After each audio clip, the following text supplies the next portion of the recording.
join Hall of Famer Paul Condrey Thursday nights from 6 to 7 p.m. Eastern Time, live from Beef O'Brady's in Granger. Cuban Networks, your technology advocate for security, communications, enterprising networks, and computer support. Eric Gunther State Farm Insurance for life, home, car insurance, and more on South Michigan Street in South Bend. Like a good neighbor, State Farm is there. The Beeler Law Office and Penn grad Ray Beeler offering her clients estate planning, probate administration, and bankruptcy, business guardianship, and other family services on 3430 Bremen Highway in Mishawaka next to the 331 Meyer store. Flags International, providing Penn Kingsmen, international, and sports flags on McKinley Highway in Osceola and on the web at flagsinternational.com. The Ronald McDonald House Charities for providing comfort and care for sick and injured children all across Michiana. To donate or volunteer, the website is rmhcmichiana.org. And Ivy Tech Community College, the goal isn't just graduation day, it's a better every day after. Let's take a 2-minute timeout. When we come back, we'll bring in Matt Lilliard and Matt Kopsey to talk a little bit more about our matchup here tonight at School Field. But it's the Penn Kingsmen. They get ready to take on the South Bend Adams Eagles right here at Everwise School Field. We'll be back after this 2-minute timeout. You are listening to Penn Kingsmen football right here on 91.1 FM The Globe and the Regional Radio Sports Network. For 30 years, the Lilliard Insurance Agency has been a proud sponsor of local sports in Michiana. The Lilliard Insurance Agency is an independent insurance provider which offers its customers auto, home, business, life, and health insurance. They are located at 410 Lincoln Way West in Osceola. For more information, the phone number is 574-674-0015, and their website is realvalueins.com. That's REALVALUEINS.com. Beef O'Brady's is a locally owned, family-operated restaurant designed for food and sports, featuring appetizers, wraps, pizzas, sandwiches, salads, and wings. Beef O'Brady's also broadcasts televised sporting events. The State Road 23 Granger location has carryout service and includes a party room and outside patio. More information is available on their website, beefobradys.com, or by calling 574-271-1415. Again, that's 574-271-1415. Beef O'Brady's. Good food, good sports. Live in Beef O'Brady's in Granger, it's the Coach's Box every Thursday night at 6 on 91.1 The Globe. Hosted by Indiana Hall of Fame broadcaster Paul Condrey. The Coach's Box features in-depth interviews with high school and collegiate level athletes from all around the region. Get the inside scoop from coaches and get a good look at the behind-the-scenes world of Indiana athletics. Tune into the Coach's Box, once again live every Thursday at 6 on 91.1 The Globe. The 2024 Indiana Football Digest is now available for online order at indianafootballdigest.com. This year's digest is packed to the brim not only with stats and scores, but in-depth and detailed analysis on each Indiana High School Athletic Association team. It also features a section on Indiana collegiate football and quotes from coaches from all around the state, giving readers an inside look at Indiana high school football. The 2024 Indiana Football Digest is available online at indianafootballdigest.com. Welcome back here to Penn football here on 91.1 FM The Globe. We're going to give a huge shout out to Eduardo for spinning the dials and making sure that we get on and off the air throughout the course of tonight. Once again, my name is Tanner Camp, alongside to my right, Matt Kopsey, to my left, Matt Lilliard. Let's bring Matt Lilliard into the mix. And Matt, last week, this was a game that we were anticipating all week after Marion's great performance against St. Joe and then Penn taking care of business against Washington. It was really a question mark that we had. And really it started with one of the most unique first halves that we have seen in a game. Marion had they let the ball go in their own end zone. They start at the 20. They snap it, and all of a sudden Penn starts at the 3-yard line. And normally you see that's like time for the gold rush to put 6 on the board. But they weren't able to do that on that drive. But once that play happened, it felt like the Kingsmen slowly got better throughout that game offensively, and the Wild Bunch on the other side. The reality is that after that first play and the Kingsmen not being able to score, they were able to take care of business throughout the rest of the game. Yeah, that's been the theme of the season so far for Penn, with the exception of one game. They've gotten better every game. They've improved as the game goes on in every game. It's really been fun to watch. Last week's game certainly could have been closer. There was a couple of plays in that first half that could have gone substantially differently, and that impacts momentum. So, certainly we saw some strange things last week. Luckily, they went in Penn's favor, and it all turned out well. Let's talk about tonight. Yeah, no, let's talk about tonight. Go ahead. The Adams Eagles, we were down there while they were warming up, and you can't tell that this is an 0-5 team. There is no lack of enthusiasm. There's no lack of crispness and warming up. They look like they're ready to play a football game, and they're very, very young, and young teams can be scary. Sometimes they don't know that they're underrated. Mm-hmm. Sometimes they don't know what they're capable of until they're out there doing it. So it'll be exciting to see this game. they're starting 7 sophomores on both sides of the ball, respectively. Starting 1/3 of your team as sophomores is going to be a challenge just because they're inexperienced. But as far as Penn goes, it's been really fun watching this team come together. Their offensive line has begun to gel. Proof of that success is any back they put in the backfield has succeeded, and their average yards per carry so far this season is 7.3 yards. You got to be real pleased with that. Of course, we had Chris Giesman and Corey Yeoman on for the Coaches Box and Legends of the Game, and I'm sure they're very pleased to hear those numbers from the 2 Hall of Fame coaches. Yeah, for sure. I mean, this offensive line, anchored by seniors Aiden Deal, Brody Brown, Gavin McGee, the offensive line play has a lot to do with knowing what the guy next to you is doing, making sure that you're getting your assignment too, and that's what opens holes for running backs, and these guys have improved every week that way. And then, Matt Kopsky, as we take a look at the South Bend Adams Eagles, again, under third-year head coach and Frank Karcheski, I tell you what, again, this is his alma mater. His head coach, Craig Redmond, now on staff for Frank, so he's in a very, very unique situation where he's back at his alma mater. And again, I think Matt Lilly really hits the nail on the head. You see the record, and you don't look, as we take a look at last week, 24-12 against the St. Joe team that recently just beat New Prairie. And I tell you what, they were able to score on both ends of the ball. They got a receiving score from senior Quincy Tutu. And then on the other side, you take a look at that 77-yard pick six from junior Caston Keene. So the Eagles are very capable of making these big plays. Now, they have a daunting task in front of them with the Kingsmen, but it seems like that the Eagles have definitely made some big improvements, and that showed a little bit in that tough 12-point loss against St. Joe. Well, the one thing that Coach Karcheski is trying to do, he's trying to establish a program here.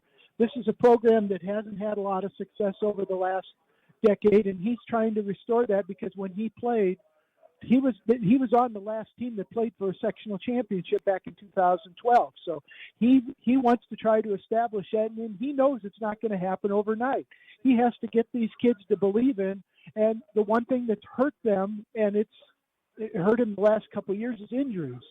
When you're forced to play freshmen and sophomores into situations where they should be playing on Saturday mornings or Monday nights, and they're playing on Friday night instead, you get a baptism by fire. But you also learn, and you get yourself acclimated to playing at that. But the one thing that, like you mentioned, these kids remain positive, and that's the one thing that you have to do at this level.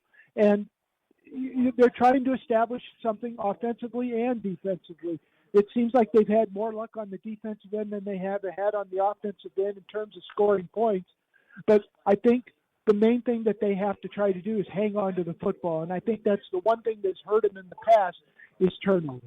And I had a chance to catch up with Frank Karcheski, third-year head coach for the South Bend Adams Eagles. Had a chance to catch up with him, go over some pronunciations, and make sure that we were ready to go. Let's go ahead and go one-on-one with Frank Karcheski, the third-year head coach for the John Adams Eagles.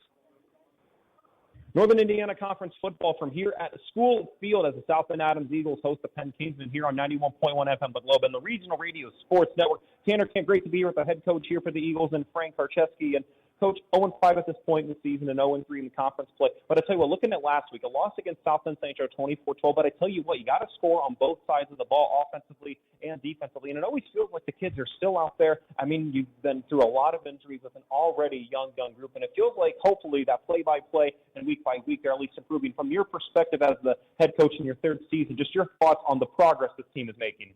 Yeah, no, I'm incredibly proud of the progress because where we were 6 weeks ago, we were a much, much better version of ourselves, pretty much at every single position.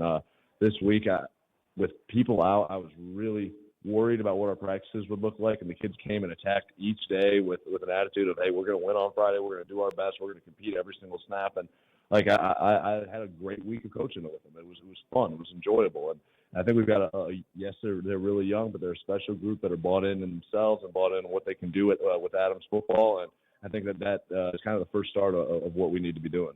I know it means a lot to you being back here at your alma mater. You played here, you started here. Of course, now your head coach is now on your staff and Coach Craig Redmond, and that's got to mean something great. Just tell us a little bit. Now you're in your third season. I know the success is probably not on paper what you'd expect with the wins and losses, but hopefully, do you feel like at least the young kid boys are slowly becoming and ready into the next phase? Because that's really the wins and losses. I know you want those. That's what's going to go in the record books, but really the greatest part of it is what those kids are going to do once they graduate from Adams. Yeah, I think you hit the nail on the head. I mean, today, at our pep assembly, just thinking back of all the great people that have come through Adams, have graduated there, and have gone on to do great things, and doctor, lawyer, scientists, but all span the country. And, our kids know that the ultimate goal of playing high school football is not just to be successful on the field. That's a part of it, okay? But the ultimate goal is to be a great person and learn from these experiences and learn how to treat others well and how to, create a family that you would do anything for. And, we think we're building that the right way. And talking about, the adults, I think that the support, despite the record, has been awesome from adults. Like, Coach Craig Redmond, like you said, many other former coaches have been very supportive of what we're doing. Our administration at Adams does an awesome job of supporting us as well. And we like where things are headed.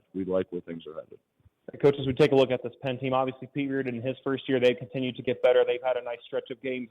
And as you know, when it comes to this part, they know they are one of the standards. And I know that they do their best with it, obviously, with Coach Reardon, especially taking over for Corey Yeoman. And so this is one of those games that, based off how you guys have played, this is an opportunity to maybe sneak up on some teams. And with the wind, it could play in factor. And you're here at your home field at School Field. So in order for the Adams Eagles to get their first win this year, what do you have to do to beat the Penn Kingsmen? Yeah, I think we have to execute on a play-by-play basis because that is what Penn does so well. I mean, they're excellent on execution on both sides of the ball. I mean, they know their assignment. They compete at a high level, and they execute their assignment, right? So our job is to go in, and we have we tackle the first step all week by attacking the week of practice and trying to execute our game plan during the week of practice, try to make improvements here and there, and then we get on to Friday night and see if we can do that and continue forward with that. So I think execution's our key to being able to win tonight. That's Frank Karczewski, head coach of the South Bend Adams Eagles. Coach, always an absolute pleasure to catch up with you. Best of luck to your team tonight and throughout the season. Just as always, a pleasure when we get to catch up. Thank you, Tanner. I appreciate it. Thanks so much for having us. Always great to get to catch up with third-year head coach Frank Karczewski again in his third season with the Eagles, 2-23 overall. A graduate from his alma mater, John Adams High School, in 2023. Also graduated from Indiana South Bend in 2017. He spent his first 3 years as an assistant coach down at Indianapolis Cathedral and was a part of those two 2020 and 2021 state championship Fighting Irish teams. And he was also the starting quarterback in his senior year in 2012, where, as Matt had mentioned, led the Eagles to a 9-3 record and a second team all in Northern Indiana Conference, of course, now one of his assistants, but at the time a head coach in Craig Redmond, and gives us a chance to thank some more of our great sponsors, which includes Clover Machinery Movers. Regional Radio Sports Network and 91.1 FM The Globe want to thank Clover Machinery Movers, 3521 North Home Street in Mishawaka, for underwriting a portion of tonight's game. Serving the industry since 1948, Clover Machinery Movers is fully equipped and insured for machinery moving, rigging, and hauling. They can move one machine or relocate an entire plant, and they also offer their customers heated storage facilities. Their phone number is 574-255-3195, and they're on the web at clovermachinerymovers.com. Tonight's broadcast is being underwritten by our friends at Cubit Networks. Located at 103 Polk Street in LaPorte, Cubit Networks takes pride in helping their customers stay happy for all their technology needs. More information can be found on their website at cubitnet.com or by phone at 219-369-4357. And now let's go ahead and go one-on-one with the first-year head coach for the Penn Kingsmen, and that's the one and only Pete Reardon. Penn High School football here on the Regional Radio Sports Network and 91.1 The Globe as the Penn Kingsmen get ready to take on the South Bend Adams Eagles. Tanner Camp here with Pete Reardon for the Kingsmen and coach. Last week, good win against Marion, and kind of one of the more unique first halves that we have seen. Marion had an interesting snap. You guys got on the 3-yard line and weren't able to get the result that you wanted to on that drive, but throughout the course of the game, you guys found a way, and just continues to improve week on and week out. Just speak a little bit about the good win against the Knights last week. Well, I think Marion's a really good football team. They've got a big senior class that's loaded with talent. So they're physical. They've got good speed on the outside, as unfortunately we saw firsthand when the one big play that we gave up. So it was a quality win for us. I was proud of our guys and how they responded in terms of their improvement from the last couple of weeks. So that's a positive. And now it's time to continue to move forward. One player that I want to highlight is Peyton Horner. It feels like on the defensive side of the ball, he always has his head on a swivel, and very similar to what we see Tayshawn on the offensive side. Peyton is on the defensive side, 4 interceptions at this point in the season, and he's just done a great job in the secondary. We have people talk about Vinny Freeman, and as rightfully so, but Peyton Horner has just done a great job defensively at helping out in that Wild Bunch secondary. Just speak to his improvement that he has made, not just from prior to the season, but just throughout this season as well. Well, I mean, with him, he was in a difficult position being stuck behind his brother. And another, all-conference corner, Dominic Bonner. So unfortunately, he was somebody that didn't get a chance to showcase what he's had, what he could do until this year. And I'm great. It's great for him to be able to take advantage of that opportunity. And so far this year, he's made the most of it. In terms of what he brings to the table, he goes up and gets the ball. He has a great knack for finding the football and coming down with it. And you saw last week where he kind of tips it to himself. And that's just really, really impressive awareness and body control. So hopefully he continue to play well. And, like I said, when the ball's up in the air, he feels like he's got as much, right to it as anybody. We're kind of in this now second half of the season, and things come down, at least in the regular season. Of course, I know we're not looking too far ahead, but Elkhart next week, that's going to set up to be a perennial powerhouse game in all of northern Indiana. And you're hitting the home stretch now, and obviously the pairing show feels like it's going to be, we're going to blink our eyes, and it's going to be tomorrow. And that always puts you guys in an awkward situation because you know who you're going to play, but then there's also the bye week, so you still have at least another game or two. So this is an important stretch to make sure that you guys are tuning up the fine details that you need to. We're also getting ready for postseason play. Just speak a little bit about the importance of this next stretch of games. Obviously, you want to win more games, but also make sure that your team is at full strength when postseason play comes. Yeah, so we've been hitting that hard with our team. Reminding the seniors, you only have so many more opportunities that you're guaranteed, which is a big thing, and how quickly their senior year has gone. And at the same time, making sure that we continue to improve. We're not really focused on looking ahead at all, but we also understand where we need to get to a certain point and continue to improve to be successful in the tournament. So that's really been our theme as we move forward is to continue to get better. And I think in some areas we continue to take some steps forward. There's still some things we still can continue to improve upon. Obviously, that's what we're trying to do tonight. And as we take a look at the South Bend Adams team, don't let the 0-5 record fool you. They played a pretty good game against your alma mater, St. Joe, last week. They lost 24-12, but they were able to score on both the offensive and defensive side of the ball. And Frank is still looking, it's a young group. They've got some injuries, but it feels like they're always capable of making some big plays. So it should be a good contest here at Schoolfield. In order for the Kingsmen to get another win and stay undefeated at NIC play, what do you have to do to win on the road? Well, we have to continue to play our football game, but to your point, that they have some guys that are very, very capable. I was very quick to point out to our team. When they played New Prairie a couple weeks ago, New Prairie went up 7-0, and the Adams offense came down and marched down the field tied up. And then they had some mistakes and fell behind, and it was kind of hard for them to recover. But to your point, they played St. Joe very tough. They're a physical team. The linebackers absolutely fly around and love to hit. I mean, they've had some really impressive drive-ending hits, goal line stands, those types of things, and they have speed on the outside. So for us to be able to be successful, we're going to need to get pressure up front, sustain, control line stream from both sides of the ball, offensively and defensively. And if we do that, I think we'll be okay. And right near the end, you could actually hear the wind picking up, and we'll get that in our Flags International weather report later on. But, of course, for Pete Reardon, first season here at the helm of Penn football, graduated from South Bend St. Joseph in 1996 and was a key starter on that 1995 state championship team that was 14-0 and led, of course, by legendary head coach in Frank Amato. And he spent the last 20 years as an assistant coach, most recently as a defensive coordinator, before being named the 7th head coach in Penn football history. Once again, March 20th in 2024. Let's go and take a 2-minute timeout. When we come back, we'll look at the Zolman Tire starting lineups from here at Schoolfield as we're just about to get ready to get underway here. But once again, we'll be right back after this 2-minute timeout. Then we'll have the Zolman Tire starting lineups from here at Schoolfield as your Penn Kingsmen get ready to take on the John Adams Eagles. Tanner Camp, Matt Lillier, and Matt Copsey here from Schoolfield back after this 2-minute timeout on 91.1 The Globe. Did you know there's a place right here in Michiana that provides comfort and care for families of sick or injured children? Ronald McDonald House Charities of Michiana gives families everything they need, whether it's a hot shower, a comfortable bed, or a home-cooked meal. This allows parents to truly prioritize the health and well-being of their child. Because of people in this community just like you, RMHC Michiana provides their services at zero cost to the families.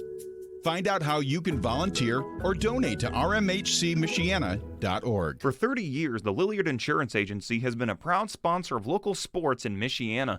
The Lilliard Insurance Agency is an independent insurance provider which offers its customers auto, home, business, life, and health insurance. They are located at 410 Lincoln Way West in Osceola. For more information, the phone number is 574-674-0015, and their website is realvalueins.com. That's REALVALUEINS.com. Beef O'Brady's is a locally owned, family-operated restaurant designed for food and sports, featuring appetizers, wraps, pizzas, sandwiches, salads, and wings. Beef O'Brady's also broadcasts televised sporting events. The State Road 23 Granger location has carryout service and includes a party room and outside patio. More information is available on their website, beefobradys.com, or by calling 574-271-1415. Again, that's 574-271-1415. Beef O'Brady's. Good food, good sports. Live from Beef O'Brady's in Granger, it's the Coach's Box every Thursday night at 6 on 91.1 The Globe. Hosted by Indiana Hall of Fame broadcaster Paul Condry. The Coach's Box features in-depth interviews with high school and collegiate level athletes from all around the region. Get the inside scoop from coaches and get a good look at the behind-the-scenes world of Indiana athletics. Tune into the Coach's Box, once again live every Thursday at 6 on 91.1 The Globe. The 2024 Indiana Football Digest is now available for online order at indianafootballdigest.com. This year's digest is packed to the brim not only with stats and scores, but in-depth and detailed analysis on each Indiana High School Athletic Association team. It also features a section on Indiana collegiate football and quotes from coaches from all around the state, giving readers an inside look at Indiana high school football. The 2024 Indiana Football Digest is available online at indianafootballdigest.com. Tanner Kemp, Matt Copsey, and Matt Lilly from here at Everwise School Field here in beautiful South Bend, Indiana.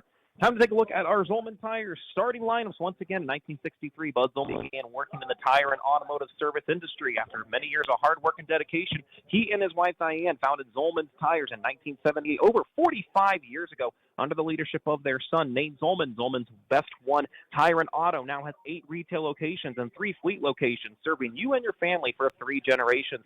Zolman's Best One Tire and Auto care. First things first, let's start off with the Gold Rush, and that's for the Penn Kingsmen offense. And the line up front going to stay exactly as the same. It's going to be Gavin McGee at the left tackle spot. Then it's going to be A.J. Needham in the left guard spot. Handling the center duties, it's going to be the 6'3 senior and Aiden Deal. Then at the right tackle spot's going to be Pat Connery, and finally, rounding out the line in the right guard spot, Brody Brown. So once again, McGee, Needham, Deal, Connery, and Brown, the line up front for the Gold Rush. Meanwhile, the slot options for the receivers, number 4, Cohen Turner, number 11, Jeremiah Mitchell, the tight end, number 8, Cole Bennett, and the number 1 wide receiver right now for this Penn team, Tayshawn Bardo, the 6'1 junior. The feature back right now going to be number 14, Jadon Parker, started out as a receiver. Now he's turned into a very formidable running back here for the Gold Rush. And at the controls, once again, as he has all season long, the 6'3", 190-pound senior quarterback in Kellen Watson. So now the Gold Rush offense will go against the South Bend Adams defense, which will go like this up front on the line. Number 8, Elijah Jones. Number 55, Dominic Johnson. Number 58, Lamar Shaw. That's part of the 3-3-5 defense here for Frank Harshevsky's group. In the middle for the linebacker spot, number 10, Davion Harris. Number 37, Jarrell Jones. Number 45, David Hayo. Number 33, Ohawa Chalulu. And number 2, Carson Bryce. Meanwhile, the secondary here for the Eagles going to be number 3, Quincy Tutu. Number 4, Tayshawn Keenan. Rounding it out, number 7, Jacob Whalen. So again, that's the Penn offense going against the South Bend Adams defense. Meanwhile, we'll flip the card and now taking a look at the South Bend Adams starting lineup offensively. There is a change in the left tackle spot. It's going to be number 55, Dominic Johnson, handling most of the duties there. In the left guard spot, number 62, Cash Holycross for the junior. Handling the center duties, number 56, Cooper Goddard. In the right guard spot, going to be number 50, Elijah Stewart. And rounding out the line here for the Eagles, going to be number 54 in Carson Ball. So once again, Johnson, Holycross, Goddard, Stewart, and Ball, the 5 up front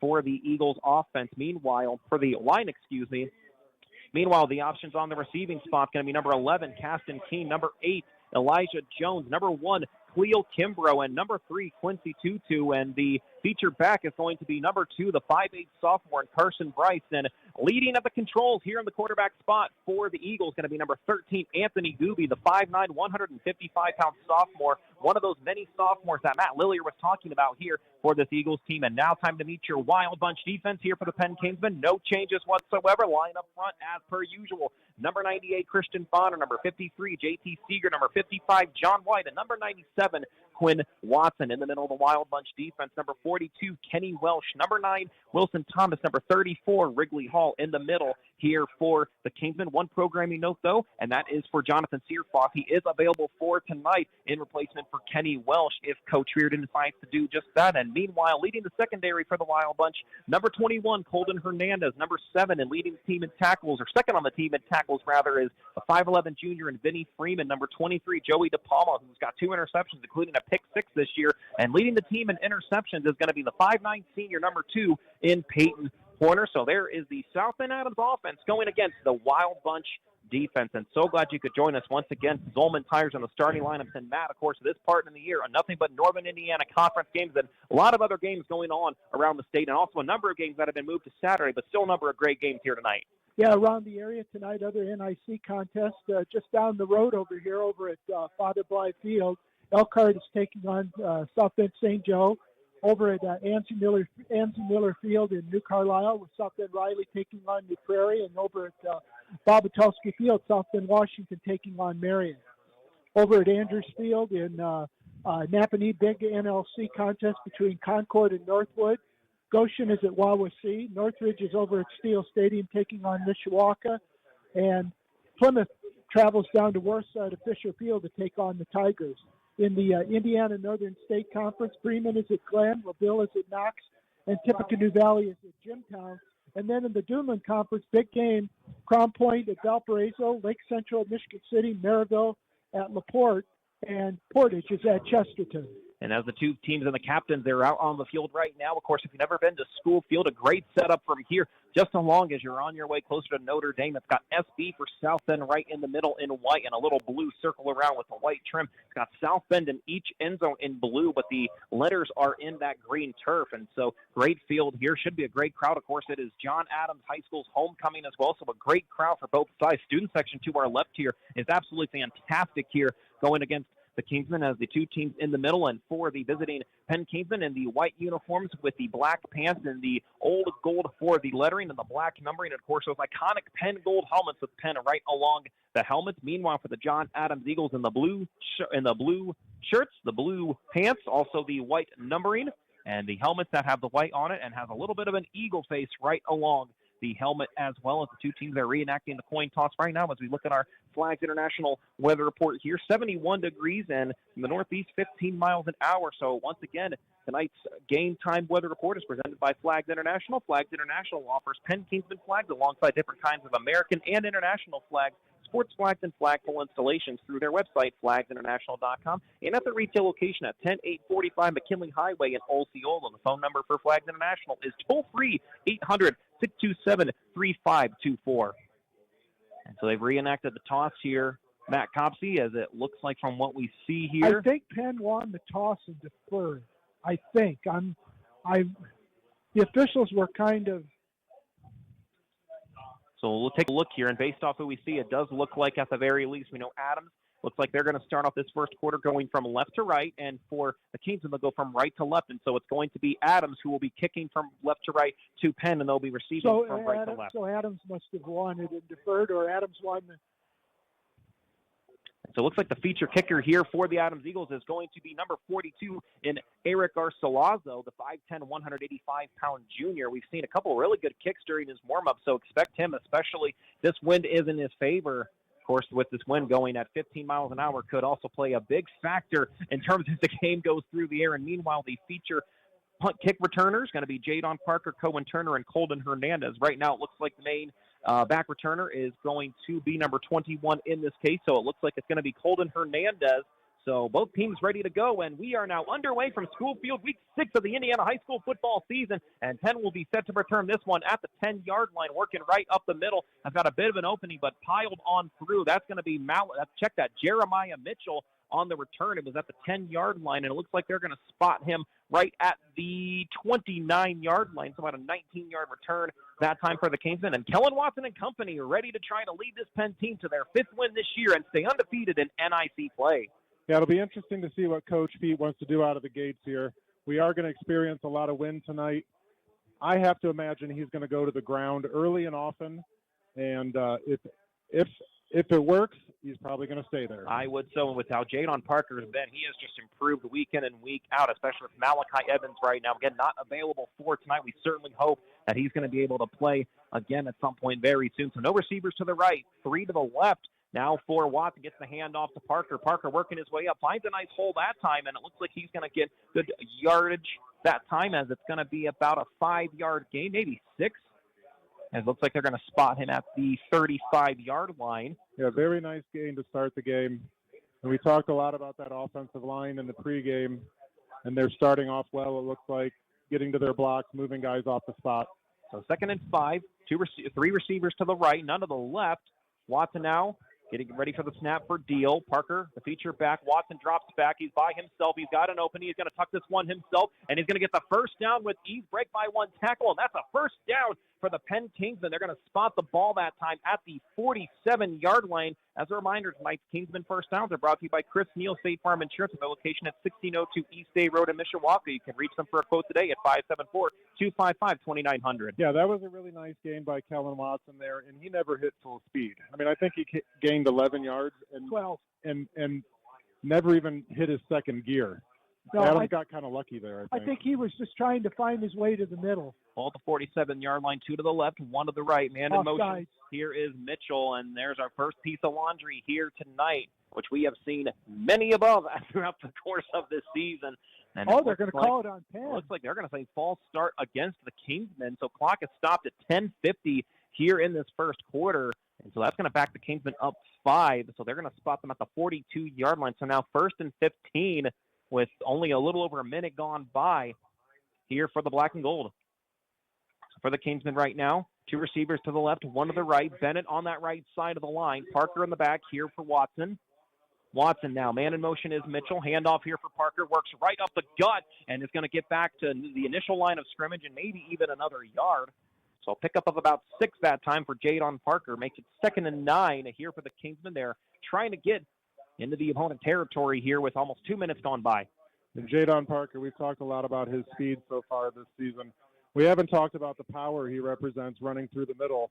For his size, he does a great job of running between the tackles. You don't see that very often with a guy of his stature in high school. And a 5'11", and 163-pound junior. 2 receivers to the left, 2 to the right, both in line. And Parker, man in motion. And now here is Watson to the outside. Gets a good block to find Bardo. Bardo trying to find an opening.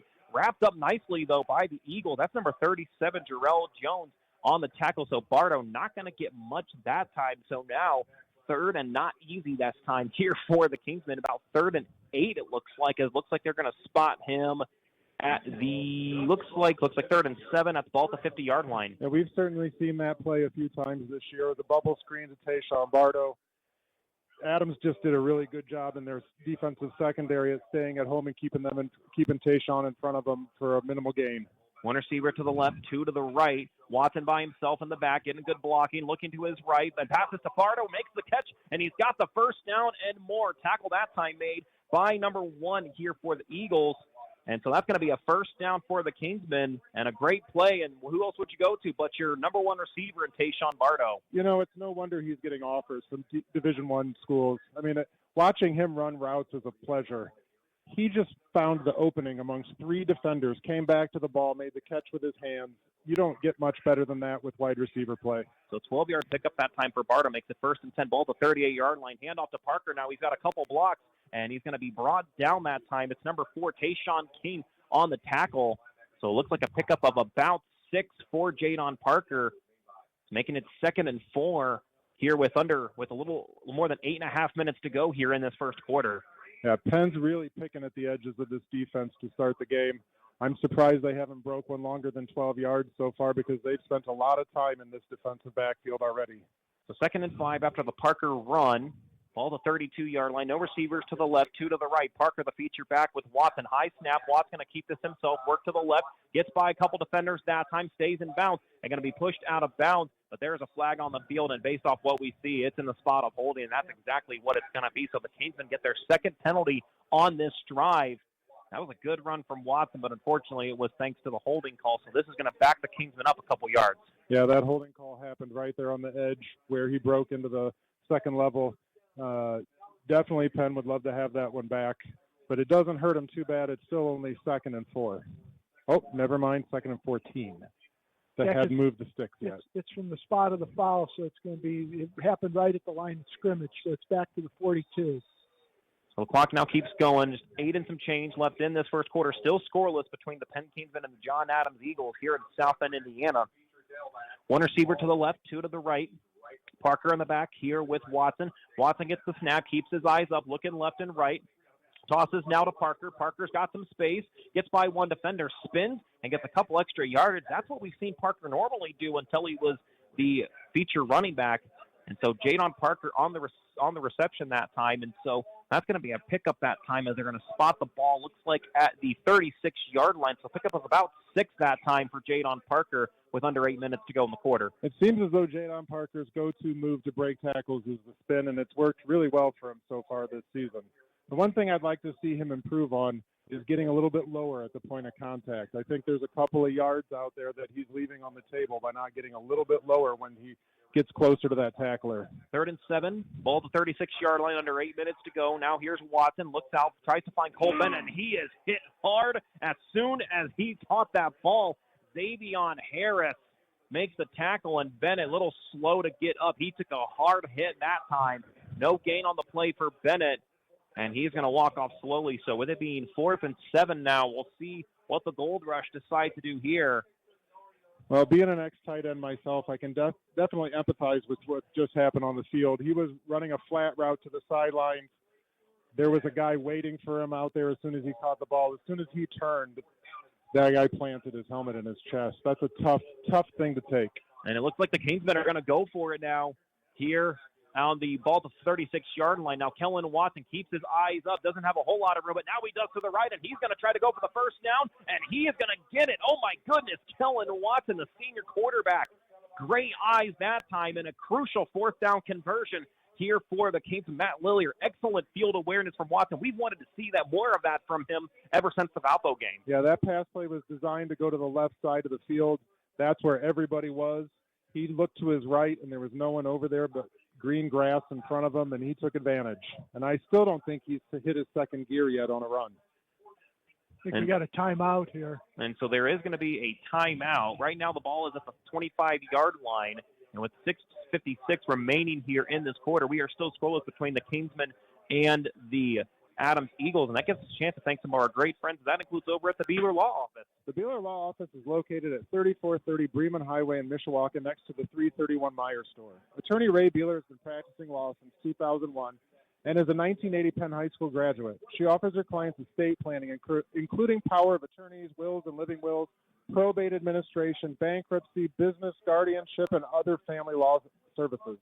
The phone number for the Beeler Law Office in Mishawaka is 888-633-1361. Regional Radio Sports Network wants to thank the Sharp family in A's Event Rentals, 805 West Edison Road in Mishawaka for their terrific support of student athletes over the years. Serving the community for 53 years. Their phone number is 574-256-1110, and they're on the web at a'srental.com. Jadon Parker bounces off of the line that time and works to the outside and is able to get a couple more yards, but not a whole lot. So, but this drive starting, or this particular new set of downs starting at the 25-yard line, looks like they're going to spot him at the 22-yard line. So pick up a 3 for Jadon Parker. So 2nd and 7, ball at the 22-yard line with 6.5 minutes left in the quarter. Jadon Parker has such great moves. He left one of the guy's shoes on the field. Hopefully he gets that back, though. 2 receivers to the left, 1 to the right. Now the handoff for Parker again. Nice little hesitation move. Stays on his feet, breaks by a couple tackles. The Eagles had so much trouble trying to bring him down. And so it's going to be still short for the first down. But Jadon Parker, my goodness, a great job for the junior breaking free from a couple tackles, as it looks like they're going to spot him at the 17-yard line. 3rd and 2. So 3rd and 2 here for Jadon Parker and company. So the Kingsmen got to get to at least the 15-yard line if they want to pick up a first down. 12th play of the drive here for Penn. 2 receivers to the left, 1 to the right. Man in motion now, handoff here for Parker again. Breaks by 1 tackle, got an opening to the right, and he's going to that's a game-saving tackle that time, or a touchdown-saving tackle for Tayshawn King, but it's still going to bring up a first down. And again, tonight's Kingsman First Downs brought to you by Chris Neal at State Farm Insurance with their location at 1602 East Day Road in Mishawaka. You can reach them for a quote today at 574-255-2900. Yeah, Jadon Parker continues to show what makes him elusive as a running back for the Kingsmen. You know, the play before, he left the guy's shoe on there because he juked him so bad. That time, he juked a couple of guys early on in the run and gained 8-9 yards.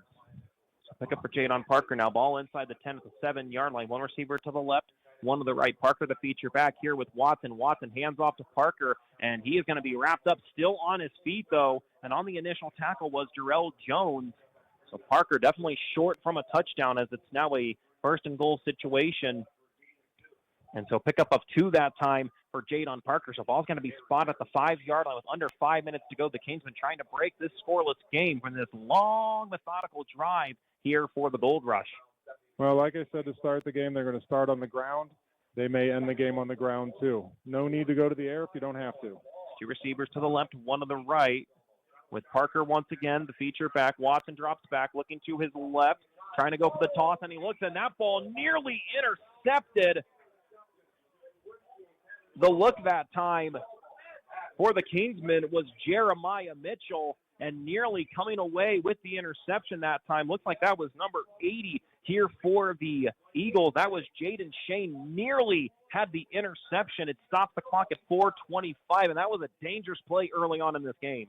Yeah, honestly, I think that was actually number 3, Quincy Toto, that missed the interception on that play. Yeah. And I think he wishes he had that one back because that was right in his hands. He's already had 1 interception this year, was looking for a second. So 3rd and goal, ball at the 4-yard line. 1 receiver to the left, 1 to the right in this scoreless contest. Jadon Parker bounces to the outside, breaks by a couple, and in for the score. That is a Penn Kingsman touchdown. Jadon Parker, his 7th rushing touchdown on the year, and that puts the Kingsmen up 6-0 here in the first quarter, pending the PAT. Yeah, the original lane Jadon Parker wanted to run through wasn't there. Bounced it outside to where there was nothing but coming back. Looks like they might have had a false start that time against the Kingsmen. So unfortunately, the 7th rushing touchdown for Parker is now going to get wiped off the scoreboard. So that is now the 3rd penalty against the Kingsmen, and that one, probably the one that hurts the most, is Pete Reardon now having a conversation, talking to his team, and that is a crucial play. Not only does that bring back to 3rd down, now the Kingsmen are going to have to work back from a couple yards. These referees must have watched last night's NFL game because it's following the same script. So 5 yards back after the penalty makes it 3rd and goal, and the Kingsmen got to get 9 yards if they want to get to the end zone. 2 receivers, or check that, 1 receiver to the left, 1 to the right. Parker in the back here with Watson on the snap from Deal. Parker working up the middle, trying to spin back, working up the middle, trying to get pushed into the end zone, and he is just going to be short that time. A pickup of 7 for Jadon Parker. And so now it's 4th down, 2 yards to go. Decision time now here for Pete Reardon. Hand it to Jadon Parker. I like that. I like that decision. I like that thinking there, Matt Lilliard. Of course, if Pete Reardon does decide to go with the kicking team, of course, it's thanks to our friends over at Guidance Wealth, and it looks like that's what they're going to do. 4th and goal. Penn Kingsman going for it. Jadon Parker up the middle, trying to work to the zone, and all the hands are up. And this time, Jadon Parker gets the touchdown. The Penn Kingsmen put those 6 back up on the board, and Jadon Parker now is going to get his 7th rushing touchdown on the year after the 2-run pickup. Matt Lilliard, you couldn't have said any better. Give it to Jadon Parker. He takes care of the rest. Yep, simple dive play right off the left side of the line. There was quite a pile there in front of him, and he helped push it, reached across for the touchdown. So Dylan Daddario will handle the extra point here. Again, the Kingsmen Special Teams are sponsored by the Specialized Investment Team at Guidance Wealth. Build, protect, prosper on the web at guidancewealth.com. So again, Dylan Daddario on the kick, and the holder this time is going to be Oliver Broker. He's been the primary holder. And so now the Kingsmen, the snap, the hold, the kick, it's up, and it is nothing yet because there's a flag on the play. It was offsides on Adams.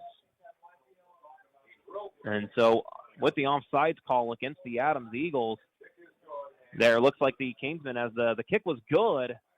That's the initial call. So now the question is, I mean, both teams are on the field. The officials now gathering right around the 5-yard line. I think it was offsides on Adams. Well, we'll see, and this would make a difference.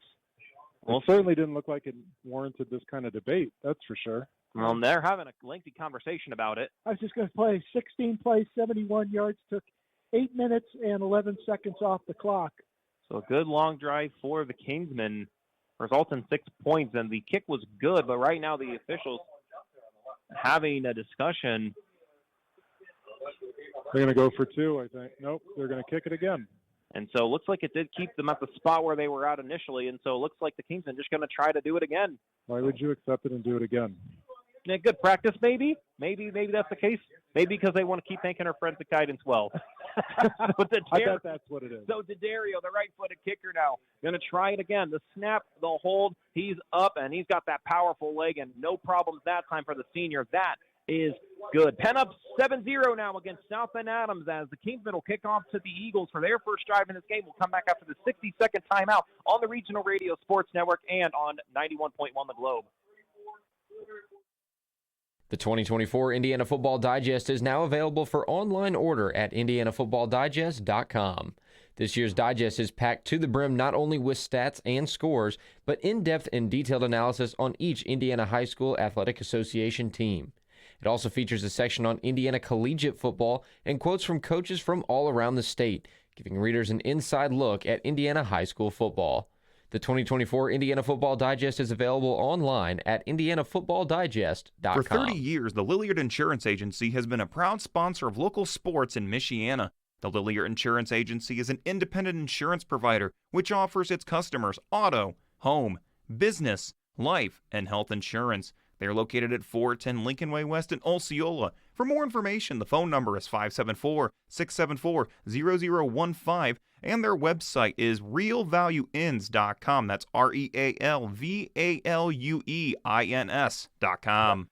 Dylan DeDario ready to kick this one off here to the Eagles. The feature back right now is Quincy Tutu. Once again, Penn going from right to left, and Adams going from left to right here in this opening quarter. Dylan DeDario, he is going to send this one all the way to the end zone, and Tutu wisely says, no thank you, please. So with 3:42 remaining in the quarter, the Penn Kingsmen lead over the South Bend Adams Eagles 7-0 here at School Field, and now it's time for the Eagles for the sophomore quarterback in Anthony Gooby to try to get something going here for Adams.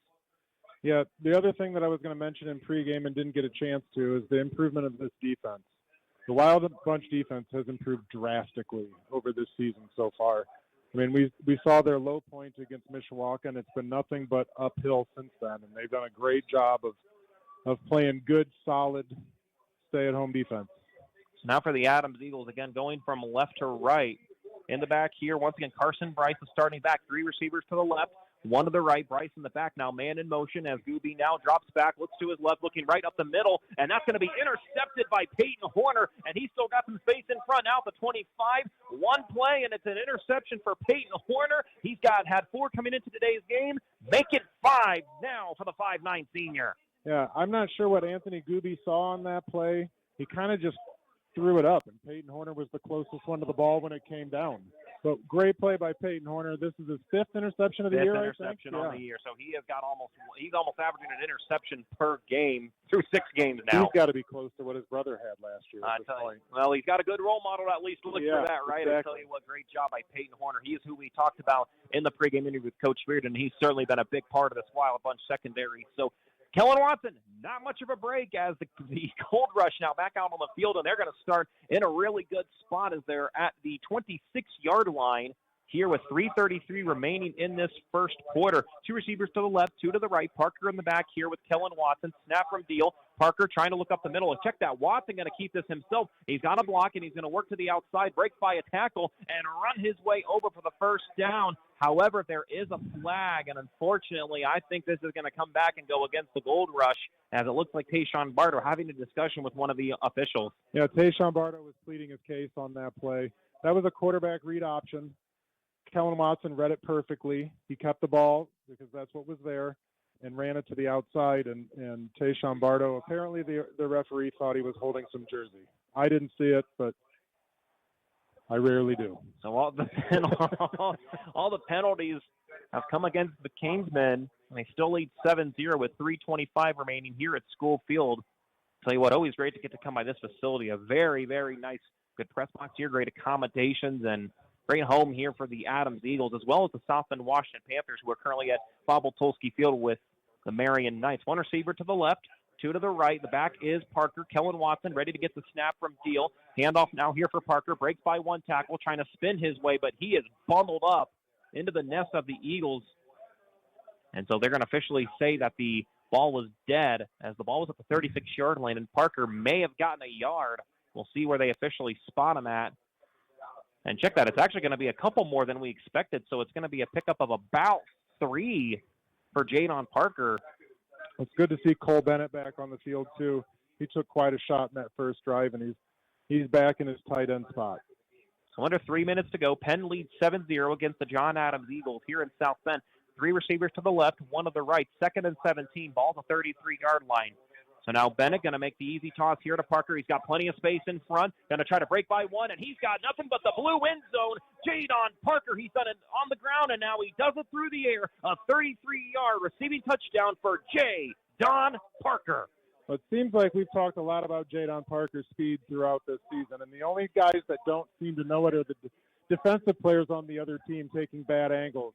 Jadon Parker, that was a swing pass out to the left side of the field, and he outran everybody to the end zone. And it wasn't like there weren't guys that had an opportunity. They just didn't take a very good angle to him. Yeah, I tell you, well, good job blocking by the Kingsmen that time, giving Parker the open lane. And once he got by Tayshawn King, who almost had him that time, but Parker slipped his way through, so makes it 13-0 now with 2:38 remaining in this quarter. And Dylan Daddario looking for another point after touchdown. He's got one so far as he gets ready for the hold from Broker.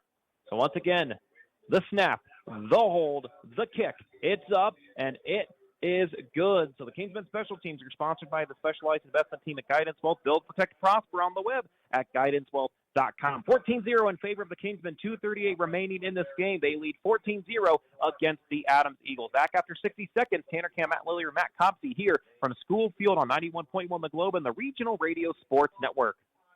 For 30 years, the Lilliard Insurance Agency has been a proud sponsor of local sports in Michiana. The Lilliard Insurance Agency is an independent insurance provider which offers its customers auto, home, business, life, and health insurance. They are located at 410 Lincoln Way West in Osceola. For more information, the phone number is 574-674-0015, and their website is realvalueins.com. That's REALVALUEINS.com. Beef O'Brady's is a locally owned, family-operated restaurant designed for food and sports, featuring appetizers, wraps, pizzas, sandwiches, salads, and wings. Beef O'Brady's also broadcasts televised sporting events. The State Road 23 Granger location has carryout service and includes a party room and outside patio. More information is available on their website, beefobradys.com, or by calling 574-271-1415. Again, that's 574-271-1415. Beef O'Brady's. Good food, good sports. 14-0 in favor of Penn with 2:38 remaining here at Schofield. Dylan Daddario, no surprise, he kicked this one all the way back to the end zone for a touchback. Matt Copsey, you got our scoring summary. Penn did it quick after the interception from Horner. Officially, 2 plays, 26 yards, took a minute off the clock. Parker, the 33-yard touchdown pass from Kellen Watson. So the Eagles offense now trying to get something going here. Anthony Gooby, again, a lot of sophomores and underclassmen on this Adams team, as Matt Lilley mentioned in the pregame show. Well, Penn has officially run 18 offensive plays to 1. So for the Eagles now, 1 receiver to the left, 2 to the right. Carson Bryce, the feature back here. Once again, Gooby, man in motion here is 2-2. Now up the middle, and a good run this time for Carson Bryce. So he's going to fall forward, so already off to a much better start this drive here for the Eagles. A nice run by the 5'8 sophomore Carson Bryce. And for any Eagles fans, again, Mason Foster unfortunately out for today's contest with an injury. But Carson Bryce, good run that time here for the sophomore.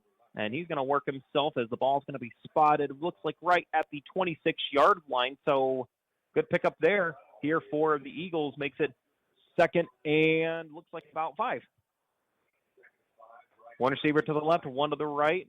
Man in motion now. Ball is loose, and now nearly a fumble as Gooby has to hold on to this himself and gets by 1 defender. Now he's got a bit of an opening, but he is going to be brought down almost immediately. So on the initial tackle that time, give that credit to number 55. It's John White, the 5'11 junior on the tackle. Gooby just had to do whatever he could to not fumble the football. So it's going to be 3rd down and 4. Gooby was fortunate just to get right back where he was. Well, head coach Frank Karczewski of Adams said it in the pregame interview. He said it's 1 play at a time, executing each play as well as you can. And out of the 3 plays they've run so far, they've had 1 nice gain, an interception, and a ball on the ground from the snap.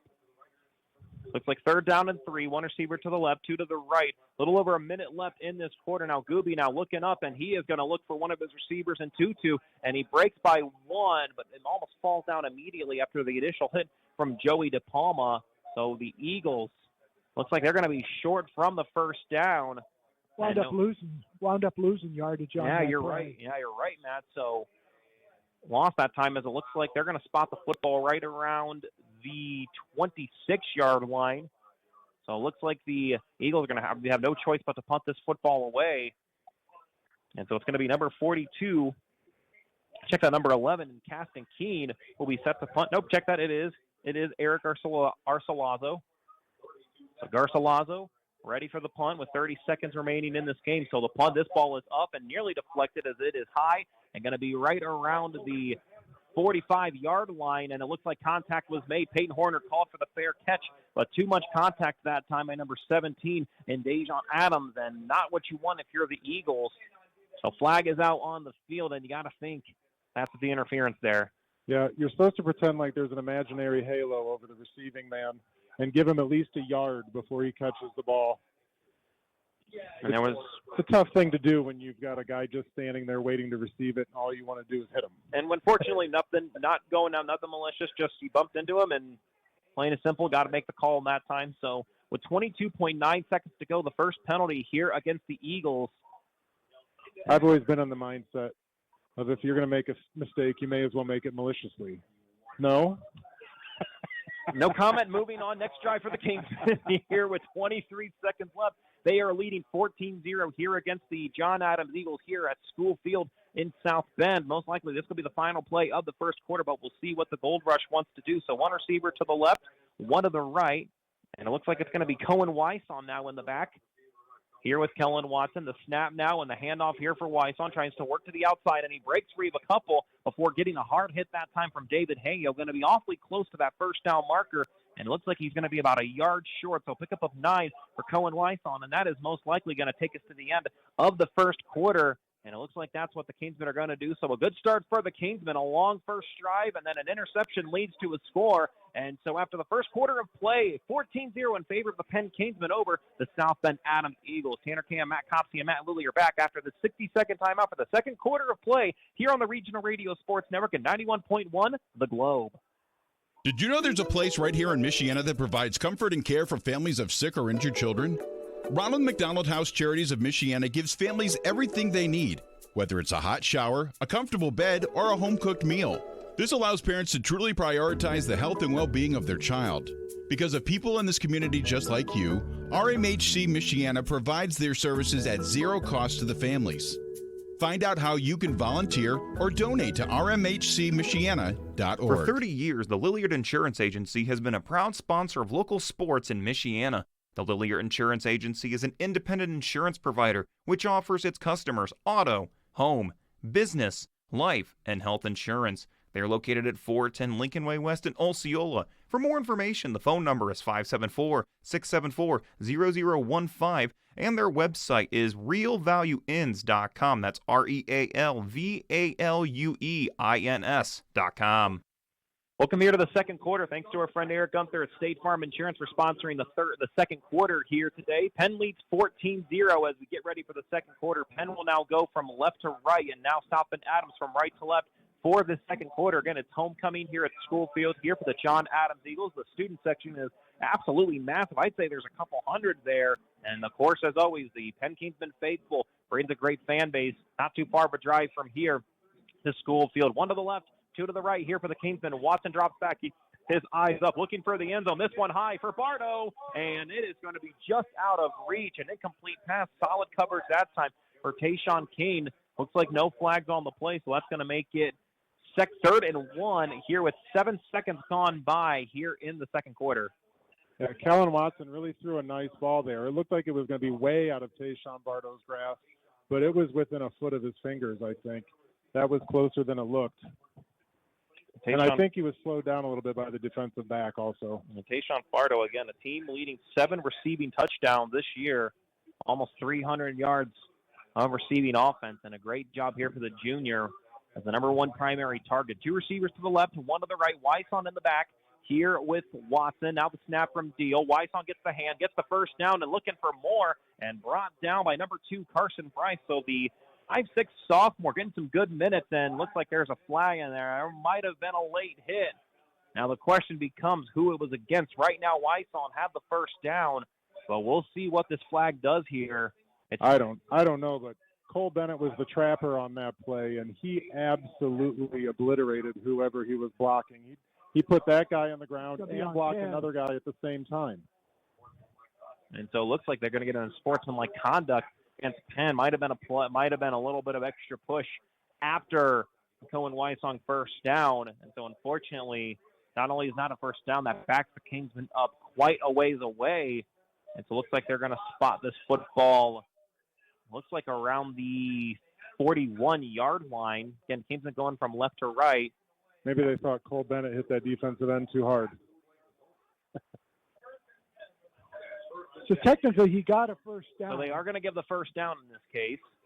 So one receiver to the left. But then left. it was a 15-yard penalty back there. Two to the right. So first down now here. Cohen Weissong finds an opening, looking up the middle, still on his feet. Now cuts to the left. Got two defenders to break through, and he is going to get more that time. Oh, my goodness. Cohen Weissong, the sophomore. Really impressive run that time. Ball started at the 32-yard line, and it looks like they're going to spot this football well inside the 20 at the 16-yard. So a 16-yard pickup for Cohen Weissong. Actually, Tanner, they started at the 40. Oh, they like forgot the 40. to change it. They forgot to change it on the board. So in this case, it's going to be pick up a 24. 24. Still impressive run for the sophomore. Yeah, Cohen Weissong didn't like having those yards taken away from the offense. He got them all back. One receiver to the left, two to the right. Weissong on the handoff, works up the middle, got an opening, trying to stay on his feet, and going to be just short after the touchdown-saving tackle for Carson Bryce. So another first down for the Kingsmen. Was again brought to you by Chris Neal State Farm Insurance with their location at 1602 East State Road in Mishawaka. You can reach them for a quote today at 574-255-2900. Yeah, Cohen Weissong isn't the biggest back on Penn's roster, but he's got a great low center of gravity. He's got good balance, and he's quick.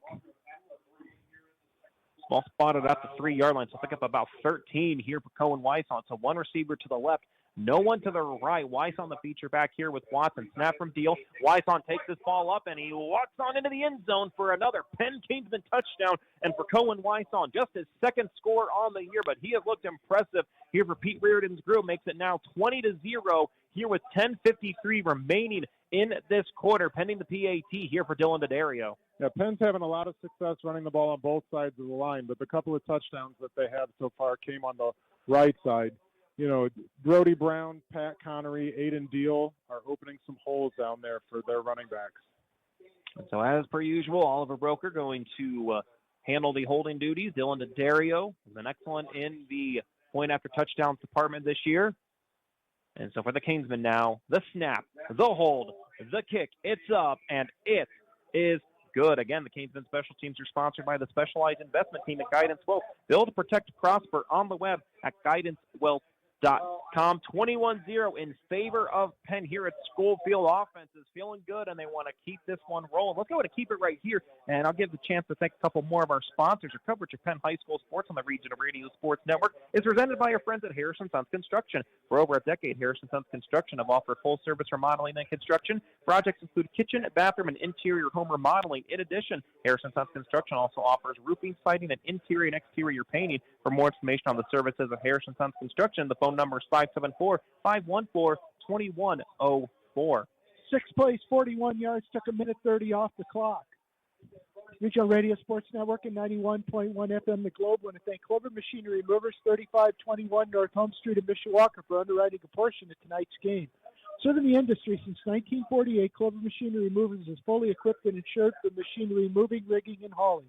They can move one machine or relocate an entire plant, and they also offer customers heated storage facilities. Their phone number is 574-255-3195, and they're on the web at clovermachinerymovers.com.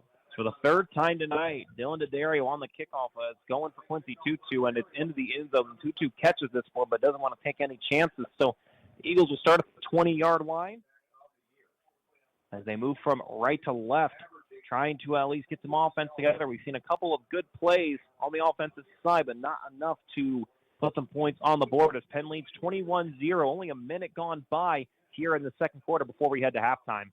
Yeah, we haven't really seen a lot of Adams' offense so far in this game. They really need a chance here to open it up a little bit and display what they can do. Two receivers to the left, two to the right. 24-5 is the number of plays. Penn has run 24. This is Adams just and Gooby loses the football, and he's got no time to try to recover that one as he was sacked big time. Number 97, Quinn Watson, the 6'2 junior, 15 tackles, 4 for loss, and 5 sacks, and he has been great on that end for the Wild Bunch defensive line. And that's the second time Gooby's had the ball on the ground from the snap. It's really hard to have success when you're spending the first second of a play trying to figure out where the ball is. It's a loss of 6 here for Gooby, so 2nd and 16, ball now at the 14-yard line here with over a minute and a half gone by. 2 receivers to the left, 2 to the right. In the back is Carson Bryce here with Gooby. Gooby looks out to his right. Ball, that's a high catch that time. And so brought down almost back to the initial line of scrimmage after the sack. I think that was Tutu. And so on the catch that time, yes, it is number 3, Quincy Tutu on the reception. And so they're going to spot him, looks like, after the reception at the 19-yard line. Yeah, this is such a young Adams team. Reviewing stats from last year, there wasn't much to see. Tutu definitely had the most out of everybody, 33 receptions last year and 54 tackles. He's a talented athlete that plays both ways. 3rd and 11 now here after the 5-yard pickup for Tutu. 1 receiver to the right. And so on the snap now, Gooby looking, trying to go for the first down. This ball high, this ball deep, and it's a 50-50 battle. And the look that time was for Clell Kimbrough. A good one-on-one defense that time. Give credit to, I believe it was Colton Hernandez on the individual play. And so with 4th and long, looks like the Eagles are going to probably have to punt this football away. Yeah, Colton Hernandez played great defense on that play. He was with the receiver step for step, and he was right in his hip pocket when that ball got there. I think the young guys call that strapping them. Is that what they call it? I can't confirm nor deny that one, and I'm not even going to. But so punting to this football away is going to be Eric Garcilaso, and set to return is Tayshawn Bardo and Peyton Horner, 2 of the stars of this Penn team on their respected side on the offense and the defense. And so as the team's going to wait the punt here from the 5'10 junior. Now the snap, ball perfectly into the hands of Garcilaso, and it's blocked up front, and it's a loose ball, and an excellent blocked punt that time. Vinny Freeman. And who else but Vinny Freeman, one of the star players of the Wild Bunch defense, comes up with a blocked punt, his first one on the year, and he sets up the Gold Rush offense inside of the 10-yard line. Vinny Freeman, you got to remember his name. I'm not even sure someone tried blocking Vinny Freeman on that play. He was in the backfield as fast as that ball was, and it was completely uncontested. He was standing right in front of the punter when he went to kick it. So an excellent play that time for Vinny Freeman. McDonald Physical Therapy and Sports Rehabilitation Center with 2 locations at 1005 Hickory Road in South Bend and in St. Liam Hall on the campus of Notre Dame offers physical therapy treatments including Alter-G treadmill, blood flow restriction, and water therapy. McDonald Physical Therapy and Sports Rehab Center's phone number is 574-233-5754. They're on the web at mcdonaldpt.com. So 1 receiver to the left, 2 to the right. Ball now at the 5-yard line. Watson tosses this ball high into the far side, and that is going to be an incomplete pass. Tayshawn Bardo made the catch, but unfortunately couldn't keep a toe in bounds. So it's going to be 2nd and goal. Ball still at the 5-yard line. Clock now currently stopped at 9:20. Penn leads 21-0. Yeah, that was a fade pattern by Tayshawn Bardo. Kellen Watson did a nice job of putting the ball up high where only Tayshawn Bardo could go get it. I think he just landed out of bounds when he came down. So 1 receiver to the left, no one to the right. Jadon Parker now in the back here with Kellen Watson. Man in motion now here for the Kingsmen. Snap goes to Jadon Parker, and he is hit with the aggressiveness. Number 2 that time, Carson Bryce, the 5'8 sophomore. He's made a couple of those hits. I've liked his game on the defensive side of the ball. Jadon Parker not going to get much, and I think he's actually it looks like he got a yard on that play. So a pickup of 1 for Jadon Parker makes it 3rd and goal here for the Gold Rush offense. Yeah, Carson Bryce looks like a good young player. He's only a sophomore, and he's also the one that has the biggest gain for the offense. 16 tackles for Carson Bryce, and includes a fumble recovery and includes a score for the Eagles. 1 to the left, 1 to the right. The handoff for Parker. Spin move to keep alive, but the Eagles, they swarm on top of Parker. I think he's probably going to end up even losing a yard. So on the initial tackle that time, that's number 8 here for the Eagles. That's Elijah Jones, the 6'4 senior. And so a really nice job that time for the Eagles defense, despite the Kingsmen having great field position. Yep, Penn's going for it on 4th down. And so 4th down, and it looks like they're going to say that Parker looks like no gain from what we see there. So 1 to the left, 3 to the right. Parker in the back with Watson. Watson now, the snap from Deal, looks to his right, fires a bullet, and heavy contact, and there's going to be 2 flags on the play, and it looked Tayshawn King thought that he made the stop, but there's going to be flags, and it's going to go against the South Bend Adams Eagles, their second penalty called. Frank Karcheski having a conversation here with the officials from our vantage point here at School Field. Yeah, Penn's offense had Harrison Hake split out wide, even though he's a tight end, and ran a slam pattern. He was definitely open. That defensive back had to climb all over him to keep that from being a touchdown. So that keeps the drive alive now here for the Kingsmen. To the goal line, so they'll probably put it at about the 2, 1.5 or 2. And so ball's going to be at the. This is why we have Matt Copsey here. 2 to the left, 1 to the right.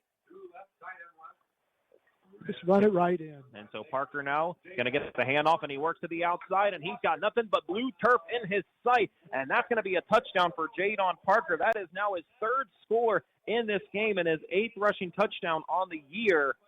And it makes it now 27-0 here with under 8 minutes to go. Penn up big, and they're looking for another one here for Dylan Daddario. Well, Coach Pete has to be pleased with how this game's starting off. We still have 8 minutes left in the first half, and Penn just scored their 4th touchdown. And 3 of the scores have come from Jadon Parker. Again, when we had these first 2 deeps, he was listed as one of the slot receivers in the spot around where Jeremiah Mitchell's at. And with Malachi Evans down with injury, he has taken that spot, and he has made the most of it here for this Gold Rush offense. Dylan Daddario looking for his 4th point after touchdown here tonight. The snap, the hold, it's up, and he does what he does best, is knock it through the uprights, and that is good. 28-0 in favor of Penn with under 8 minutes to go here against the John Adams Eagles here in beautiful South Bend, Indiana. Gives us a chance to thank a couple more of our great friends. That includes over at Ivy Tech Community College. Ivy Tech programs are made to prepare students for great careers in high-paying, high-demand jobs. In fact, Ivy Tech students earn more on average with a 2-year degree. Find the program meant for advancing you towards your career quickly and affordably. Enrollment is open for an October 21st start. Visit ivytech.edu/apply. We also want to really quickly thank our friends over again at Harrison Sons Construction. Our coverage of Penn High School sports on the Regional Radio Sports Network is presented by your friends at Harrison Sons Construction. For over a decade, Harrison Sons Construction have offered full service remodeling and construction. Projects include kitchen, bathroom, and interior home remodeling. In addition, Harrison Sons Construction also offers roofing, siding, and interior and exterior painting. For more information on the services of Harrison Sons Construction, the phone number is 574-514-2104. 4 plays, 5 yards, took a minute and 29 seconds off the clock. 28-0 now in favor of Penn. And so we'll see Dylan Daddario get ready to kick this one off. Once again, 2-2 in the back right now. Set to try to go for the punt, but Daddario on the kickoff. And looks like the football has now fallen over. So he's going to decide, no, I don't want that there. I want to put this one up. And so as a reminder, if it falls down again, they're probably going to have somebody go hold it for him. And it looks like that's the case, and that is the wind again. It is blowing around 15 miles an hour. It was fairly windy. Unfortunately, in the pregame interview with Coach Reardon, we were able to get about 4 to 5 minutes. And as I said. And Matt Copsey, it's almost like he's been the game around a bunch. And this is why we have him on. Matt Copsey knows some things, guys. Yes, he knows more than some. He knows much. So now they're going to have, in this case, for the Kingsmen holding this one, it's going to be number 10 and Chase Buckwheat to hold the football here for Daddario. And so this ball is high. This is the shortest kickoff by far, and it's going to be at about the 2-yard line still. So now on the far side, and a nice tackle. It's Vinny Freeman. After making the initial tackle on the reception, it was Cleo Kimbrough. Vinny Freeman, an impressive back, and he makes the nice special teams tackle. So the Adams Eagles not going to have much to start with, as they're going to start, looks like, at the 15-yard line here with 7:51 remaining before halftime. What did we call Matt Copsey last week? The Wikipedia of Northern Indiana Yes, sports? that's exactly it. And he's correct. The sole contributor. Well, Coach Kingsmen called me Univac. That's a little dated, Coach. Well, but I know what that is. So do I. I'll go past For those of this you one. that don't know, Google it. 3 receivers that's to the what left. computers used to be called in the old days. 3 to We'll the just left, say that. 1 to the right now. The toss to the outside here for the Eagles, and making the catch that time was number 2 in Carson Bryce after the toss from Anthony Gooby. And so they're going to spot this football. The drive start at the 15-yard line, and they're going to spot him at the 19, so about a 4-yard pickup that time here for number 2 in Carson Bryce. And notably, the second biggest gain of the game for Adams. So 2nd and 6. The ball now here at the 19-yard line with 7:20 remaining. Penn leads 28-0. So one receiver to the right, no one to the left. And so watch the handoff now. And immediately brought down that time is Carson Bryce. Can't tell if it was on a tackle. It looks like he might have just fallen straight down. So on the trip that time for Bryce, looks like it's going to end up being a loss of about 2 yards. So it makes it 3rd and 8.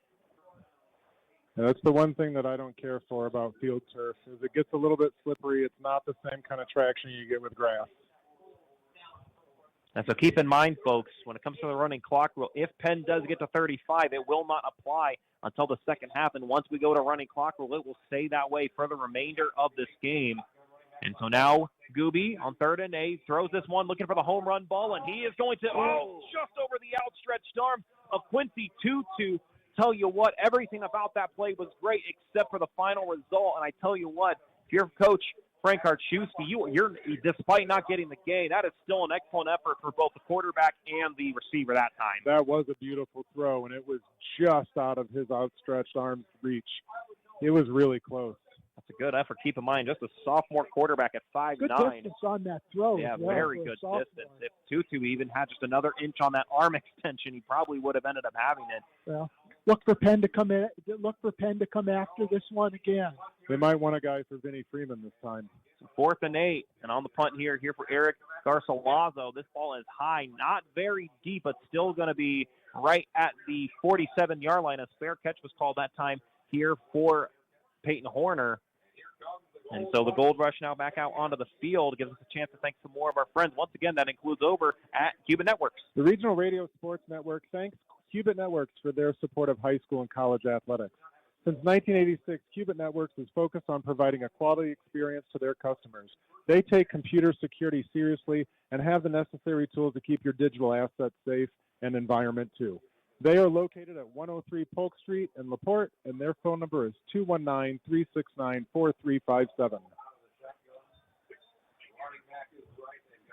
30-yard punt, no return. Gold Rush offense now, one receiver to the left, 2 to the right. Watson in the back, look to the outside for Bardo. Bardo going one-on-one now. Now 2 Eagles swarm him that time. And he manages to stay on his feet. Tayshawn Bardo now trying to work to the outside. He's got a couple blockers, and he's still on his feet. Now to the 40, now to the 35. The 30 still on his feet. He pushes by one of the defenders and going to get to about the 25-yard line. That is going to end up being about a 22-yard pickup for Tayshawn Bardo. The sensational junior receiver gets more than a first down here for the Penn Kingsmen. You want to know why Division I programs are looking at Tayshawn Bardo? That was it right there. He was tackled on the other side of the field. He had 2 guys have a hold of him, and he reversed field, somehow got out of those tackles, and made his way up the other sideline. It was a great play. 28 yards on the reception. He is a talented receiver. Anytime that ball is in his sight, he is almost always capable of making the snack. So under 6 minutes to go in the second quarter, 28-0 in favor of Penn. Looking to get 6 more here. Now the run for Kellen Watson. He's open in the field, works to the right, and he's in the end zone. Kellen Watson, a touchdown for the Gold Rush. You know, we've been waiting to see that again since week 1. That was the longest run I think he's had since week 1. Yeah, the 77-yard rush, and that is now his 5th rushing touchdown this year. And so that's going to be a nice rushing touchdown for the Gold Rush, and now makes it 34-0 with 5:40 left. So if Dylan DeDario hits this and the score stays where it's at in the second half, it will be running clock for the remainder of this game. And based off what we've seen, Dylan DeDario, he's been excellent in these opportunities. Yeah, we talk a lot about the speed of these skill position players, but the vision that they have for the field, too, is also very excellent. They find those creases and find green grass out in front of them, and they're hard to stop, man. Obviously, we're seeing it tonight. They do find green grass, but in this case, wouldn't it be turf in this case? Because green turf. There is turf just near the locker room here. So green pellets. Great. There you go, Matt. So the snap, the hold, the Dario. It's up, and it is good. 35-0, 5 minutes and 40 seconds remaining in the second quarter. The Gold Rush feeling good. We're back after the 60-second timeout where the Kingsmen will kick off to the Eagles. They're up big and feeling good right now. Tanner Camp, Matt Copsey, and Matt Lilly are back after the 60-second timeout on RRSN.com audio and on 91.1 The Globe.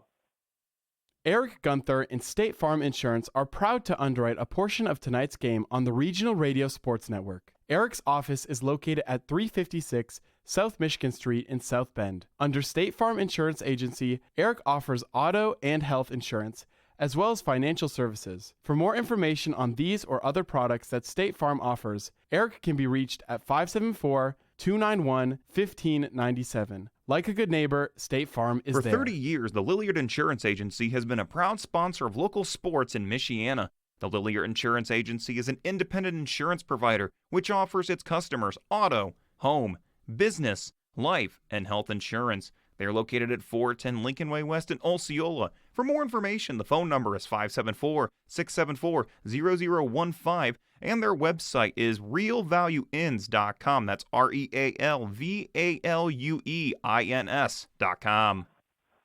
The Penn Kingsmen up 35-0 here with 5:40 left. A line drive kick for D'Addario, and Tutu, check that, going to get inside the 5, and he's got a bit of an opening, and he keeps it up, and nice job for Tutu.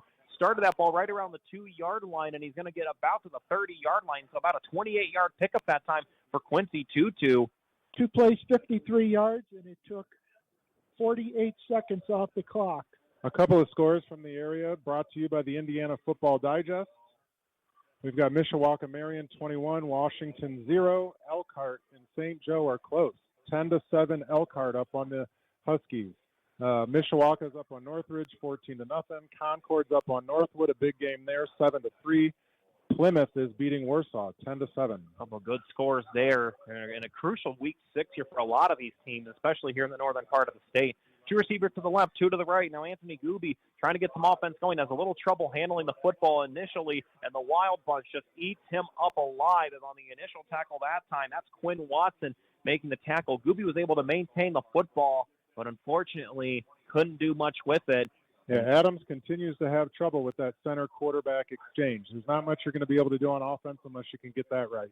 Looks like a loss of 3 that time here for the Eagles. Makes it 2nd and 13. Ball at the 27-yard line here with 5 and change remaining. Penn is up 35-0. And again, if Penn is still up by 35 by halftime, and it will be running clock in all the second half for the remainder of the game, even if Adams is able to get it within less than 35. So 2 receivers to the left, 2 to the right. Gooby now looks to the outside, and good reception that time, making the grab here for the Eagles. Looks like that's going to be number 35 here for the Eagles, and that is going to be, it looks like it's going to be Keyshawn Brown, the 5'9" sophomore, making the reception that time. Good pickup that time for Adams. So start at the 27, and now it's going to be at the 36. So good pickup of about 9 yards there. Makes it 3rd and 4 here for South Bend Adams. Again for the Eagles in the blue shirts, blue pants, white helmets with a white face mask as well. They move from right to left. 3rd and 4 with under 5 minutes remaining. 2 receivers to the right and to the left. Now Gooby now looks to the outside again. That ball just a little too high over the outstretched arms that time of Quincy Tutu. And so with a 4th and 4 situation, the Eagles look like they're probably going to have no choice but to punt based off the scenario. It's just a little too deep. I think they're going for it. And right now, they might try the old, try to draw them off sides, and if not, they might call a timeout as well. Clock currently stopped at 4 minutes and 44 seconds. But the play clock's down. 13 right now. So 1 receiver to the right. Check that. 2 receivers to the right, 1 to the left. Right now the feature back is Carson Bryce as Gooby. We'll see what the Eagles do. They're trying to draw them off sides. And unfortunately, I think they moved. And they did. False start that time here against the Eagles. Frustration starting to show amongst the players out there. And that's not a good sign. No, not at all. A little bit of miscommunication that time. Cleo Kimbrough, number 1, was a little animated out there. And so after the jump, I think that's unfortunately going to be the decision time now here for the Eagles. They're going to have to punt this football away. It's going to be Eric Arcelazo, a 5'10", 185-pound junior. On punts this year, he's averaged about, it's primarily been Caston Keene, who's averaged 41 yards per punt, but it's going to be Eric Arcelazo, who's primarily handling with the spot kicking on field goals and PATs. And so now the Eagles low snap. Good kick on this one. This one going to get a little bit of distance as Tayshawn Bardo makes the grab well past the 30-yard line, and he stays on his feet, works to the outside. Now he's to the 50, now to the 45, the 40. Now he's going to the 30, the 25, works back to the middle, now to the outside before being hit out of bounds by number 17 and Dejon Adams, a touchdown-saving tackle that time. And if it wasn't for David Hayo on that play, that would have been a touchdown too. He's the one that slowed down Tayshawn so that the rest of the defense could catch up and make that tackle. And so after the great punt return that time for Tayshawn Bardo, they're going to spot the football, looks like at the 15-yard line.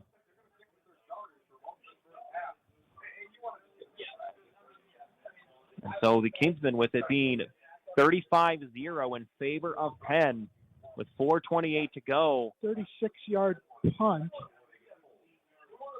and a very nice return. 53 yards. 53, and we knew he was getting it. I'm just trying to add in my brain. Tanner provided me a calculator, but the old brain still works. Kellen Watson looking for the end zone, and he's going to find Jeremiah Mitchell for his first touchdown on the year. And for Kellen Watson, that is his 9th passing touchdown on the season as well. So the 5'6" junior with his first touchdown reception on the 2024 season makes it 41-0 Penn. Only took a couple seconds off the clock, and they're now up by a couple scores, 41-0 here at School Field. Yeah, I think Jeremiah Mitchell in the huddle might have said something to Kellen Watson like, "Hey, Tayshawn's got a few catches already tonight. Can I get a turn, please?" So once again, the point after touchdown once again broker the hold, and DeDario on the point after touchdown to try to make it 42-0. Now the snap. Now the hold, it's up and it's through, but there is some laundry on the field, and it's going to go against the Eagles. Yeah, Adams lined up offsides.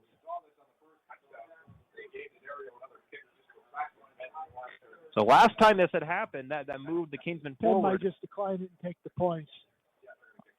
Oh, it looks like they're going to have the Dario kick again. Again, maybe just get some extra practices. Yep. Again, keep in mind, folks, we're closer and closer as don't forget the IHSA a pairing show coming on October 13th with Paul Condrey and Bob Lovell down in Indianapolis to find out where these two teams are going to be playing here in a couple weeks. Seems like ages, but we're going to blink our eyes, and it's going to be here again October 13th from 6 to 8 p.m. Eastern Time. Now, both these teams will have the first week off as 6A and 5A are both off. And so Dario gets that up, and it is good. Again, all extra points, field goals, and Penn kickoffs are thanks to our friends at Guidance Wealth. Once again, Kingsmen Special Team sponsored by the Specialized Investment Team at Guidance Wealth. Build, protect, prosper on the web at guidancewealth.com. That gives us a chance to thank some more of our great friends, including at the Beeler Law Office. The Beeler Law Office is located at 3430 Bremen Highway in Mishawaka, next to the 331 Meyer store. Attorney Ray Beeler has been practicing law since 2001 and is a 1980 Penn High School graduate. She offers her clients estate planning, including power of attorneys, wills and living wills, probate administration, bankruptcy, business guardianship, and other family law services. The phone number for the Beeler Law Office in Mishawaka is 888-633-1361. Regional Radio Sports Network wants to thank the Sharp family and A's Event Rentals, 805 West Edison Road in Mishawaka, for their terrific support of student athletes over the years. Serving the community for 53 years, their phone number is 574-256-110, and they're on the web at acerental.com. One play, 15 yards, took 5 seconds off the clock. And so it's going to be Harris Stibnow getting his first kickoff here tonight. We've seen him do this, including getting the starting nod in the Washington game. And so the right footer, this ball is high, and it's going to be returned right around the 9-yard line. Tutu now on the reception. He's got a bit of an opening, gets by a couple defenders, and now he's got some more turf in front. But a good tackle that time by the kicker and Harris Stipp. But Tutu that time, a really, really nice run that time. It's going to give the Eagles a good starting spot on this drive with 4:14 remaining before halftime, right around the 40-yard line. Yeah, Tutu did a really nice job of breaking the containment of that kickoff team, getting outside and gaining some yardage. And Harris Stipp, keep in mind, folks, 5'11", 218-pound junior. Tell you what, he made a nice hit that time. Should have put a smile on Pete Reardon's face when your kicker makes a play like that. Hey, we've said it before, but it's a luxury for a head coach to have two kickers that can kick like these guys do. He was so impressive in that Washington game for DeDario that week. So with a little more than 4 minutes remaining before halftime. Two receivers to the left, two to the right. Now Gooby in the back, looking up, looking for the line drive, and that is a nice reception as it's going to be on the catch, number 3 in Quincy Tutu. Should be a pickup of about maybe 5 here for the Eagles. And it looks like it's actually going to be 4 for Quincy Tutu. So good connection that time here from the sophomore to the senior. Yeah, he ran a basic stop route on the outside, and Penn's going to give them 4 yards a click with 3.5 minutes left in the first half. I mean, they'll end the half before they get to the end zone. So two receivers to the left, one to the right. The feature back is Carson Bryce. Once again, Anthony Gooby, the 5'9 sophomore, at the controls in the quarterback spot. Gets the snap, a handoff now to Carson Bryce, has an opening, and brought down nearly immediately. It's Wilson Thomas on the run, but a solid pickup that time for Carson Bryce. Looks like they're going to give him 2 yards on the run, making it third and looks like a 3-yard pickup, excuse me. No, check that. It'll be a 2-yard gain, making it 3rd and 3. Now, Wilson Thomas is having a nice season. He's second on the team on tackles. He's kind of the quarterback of the defense. He's really stepped into a tough spot playing middle linebacker for the Kingsmen and really done a nice job. Ball now here at the Marion 47. Two receivers to the left, two to the right. Bryce in the back here with Gooby now. They need 3 for the first down, right towards the middle. An excellent connection that time. And Quincy Tutu, he's going to hold on to the football, get well past the 40, and now the Adams Eagles, first time tonight, are in Penn territory. That is a good job that time. The Adams offense gets their first down here. First down of the night. First down. Ball was initially at the 47-yard line. And now it looks like it's going to be inside the 40, right around the 38. So think of about 15 here for Tutu. So it's about 2.5 minutes remaining. Adams still trails, but the offense looking good right now. 2 to the left, 2 to the right. Gooby the handoff to Bryce, out to the outside, back to the inside, and he is wrapped up nicely by Christian Bonner. And so 2:20 remaining. And after the pickup for Bryce, looks like they're going to give 4 that time. So we'll see how head coach Frank Karcheski decides to call this one here. And at the very least, see if he can get the Adams Eagles a couple points before heading to halftime. Now, Tutu's one of 3 seniors on this offense, and you can tell he's the one making plays right now. So one receiver to the left, no one to the right. Gooby now in the back, looking up the middle, looking for the end zone, and he's going to find Tutu on the reception, and he stays on his feet, and he's going to go to the end zone, and that's going to be in for a South Bend Adams touchdown. So it's going to be a 34-yard reception for the touchdown. For the South Bend Adams Eagles, it's Quincy Tutu with his with his 3rd receiving touchdown on the year, and his longest was 36, so 2 yards short, but a much-needed score for the Eagles. They now make it 42-6 with 1:44 left. Great connection and great throw from Gooby. Yeah, Tutu just flat out outran the Penn defensive backfield on that play. He got behind the defense, which is where you don't want receivers when you're playing defense, and scored. And so now for the Kingsmen, it's going to be Eric Garcilaso, and it's going to be up, and it's going to be good. And so the South Bend Adams Eagles, or the John Adams Eagles, 42-7 here. Or check that, Penn leads 42-7 over the Adams Eagles here at the minute 44. Now there is a flag currently on the field, and it looks like they're going to do unsportsmanlike conduct, and this one's going to go against the Eagles. Penn declined it. It looks like. And so we'll see what results after that play. But for the Eagles, they still trail, but Penn up big, 42-7 here in this second quarter. We'll come back after a quick 60-second timeout here on 91.1 The Globe and the Regional Radio Sports Network. Eric Gunther and State Farm Insurance are proud to underwrite a portion of tonight's game on the Regional Radio Sports Network. Eric's office is located at 356 South Michigan Street in South Bend. Under State Farm Insurance Agency, Eric offers auto and health insurance, as well as financial services. For more information on these or other products that State Farm offers, Eric can be reached at 574-291-1597. Like a good neighbor, State Farm is there. The 2024 Indiana Football Digest is now available for online order at indianafootballdigest.com. This year's digest is packed to the brim not only with stats and scores, but in-depth and detailed analysis on each Indiana High School Athletic Association team. It also features a section on Indiana collegiate football and quotes from coaches from all around the state, giving readers an inside look at Indiana high school football. The 2024 Indiana Football Digest is available online at indianafootballdigest.com. 42-7, but the Adams Eagles offense gets their first score here tonight with a minute 44 left. And after the penalty against the Eagles, so now this is going to push the Eagles up way up ahead. They're going to have to kick this one off now here inside of the 45-yard line. 5 plays, 60 yards, took 2.5 minutes off the clock. And so now in the back, the feature punt or kickoff return right now is going to be number 21, Colton Hernandez. Now, again, it'll be Eric Arcelazo who's going to kick this one off here at the 45-yard line here in Penn territory. Keep in mind, Adams going from right to left and Penn going from left to right for the last minute 44. With Penn leading big, and as they keep this lead, it'll be running clock for the remainder of this game as we in the second half. And so as the whistle, now there was a bit of confusion. This ball high, and this one's going to go into the end zone. And so after the kickoff there, and Penn Gold Rush will get right back out as there is a flag on the play over on the far side right around the 44-yard line, excuse me. I'm going to guess it was a legal motion on the kicking team because there were guys moving before the ball was kicked, but that's the first time I've ever seen a kicker stop his approach midway before kicking the ball. Well, he heard a whistle that was blown like about 3 or 4 steps into his kick. And he still kicked it to the end zone. Yes, he did. On a short approach. Nice kick. He's got a strong leg, and when it comes to for him on the year, and he's been primarily handling in the point after touchdown and the field goals. A solid leg. We saw him warm up just before, and he was hitting from pretty good distances. So they're going to kick it again.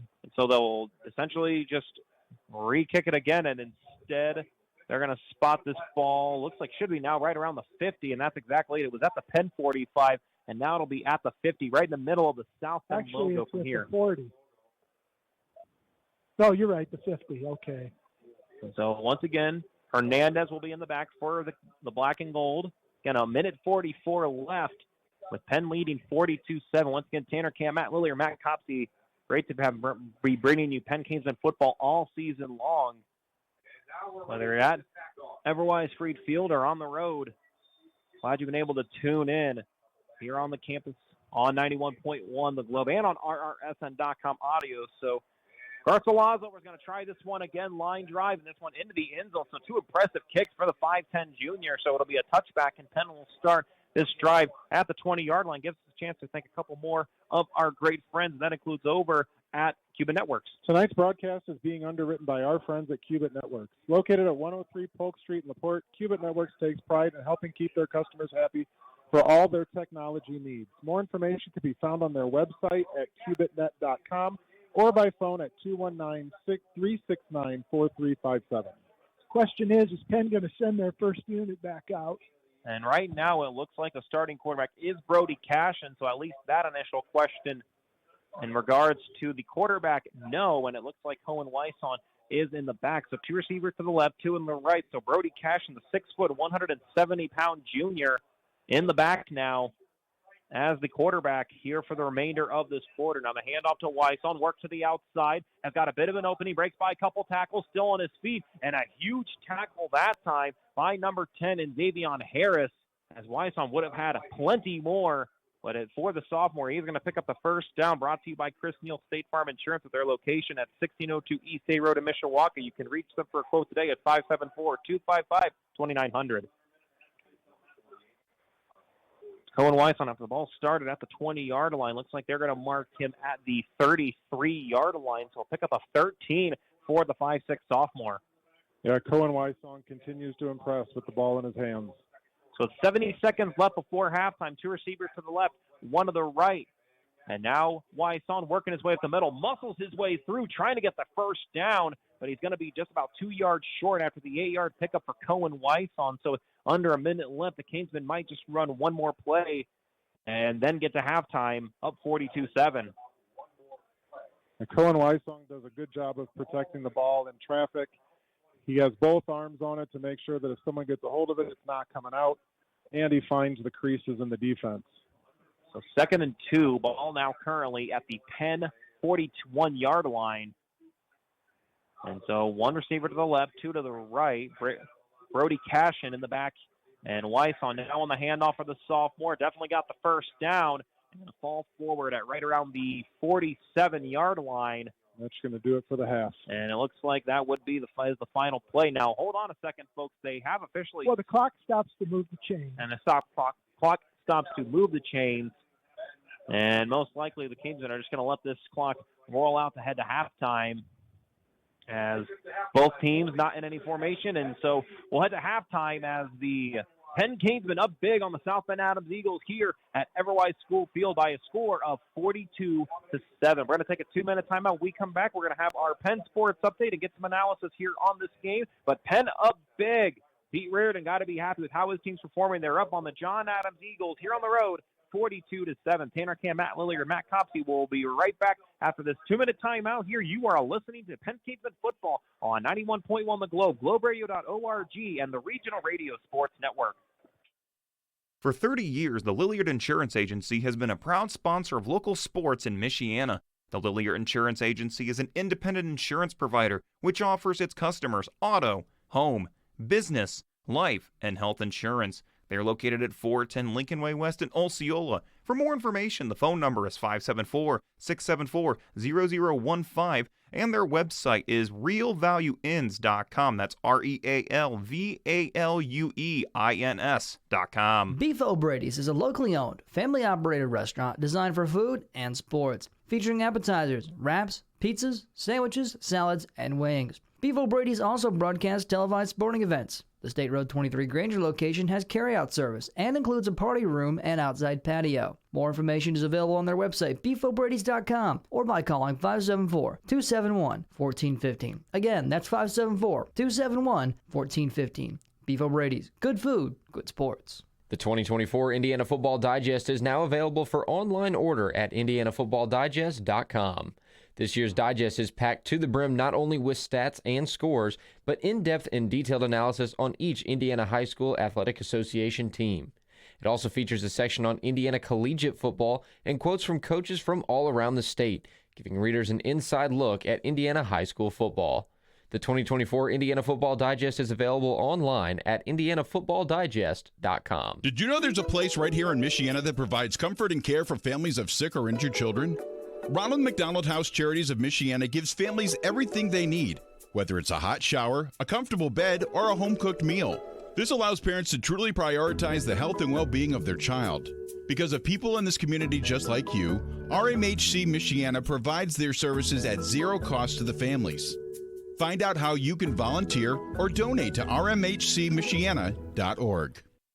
Welcome back to Everwise School Field here in South Bend, Indiana. Not too far from a couple other schools like Holy Cross College across from Notre Dame, obviously from Notre Dame itself, and in a really nice spot. And I tell you what, when the lights are bright here, a gorgeous facility here in the South Bend area. My name's Tanner Camp alongside with Matt Lillier and Matt Copsey. And, of course, when it's halftime, it's time for our Penn Sports Update here on 91.1 FM The Globe. Also got to give a huge shout-out to Eduardo. He's worked with us before on the board operation duties and making sure that we all stay in line. So, Eduardo, we appreciate the great work that you have done for us at this point, whether it's you, whether it's Cormac or Tyson or Seth. We appreciate the great staff at my alma mater, 91.1 The Globe. So throughout the week, again, all these are out from Saturday of last week up until now. JV soccer defeated Homestead by a score of 3-1. Varsity soccer, however, fell to the Spartans of Homestead by a final score of 3-2. In cross country, the Penn Runners, they shine in the prestigious New Prairie Invite with the varsity. The girls finished third, and the boys also finished third.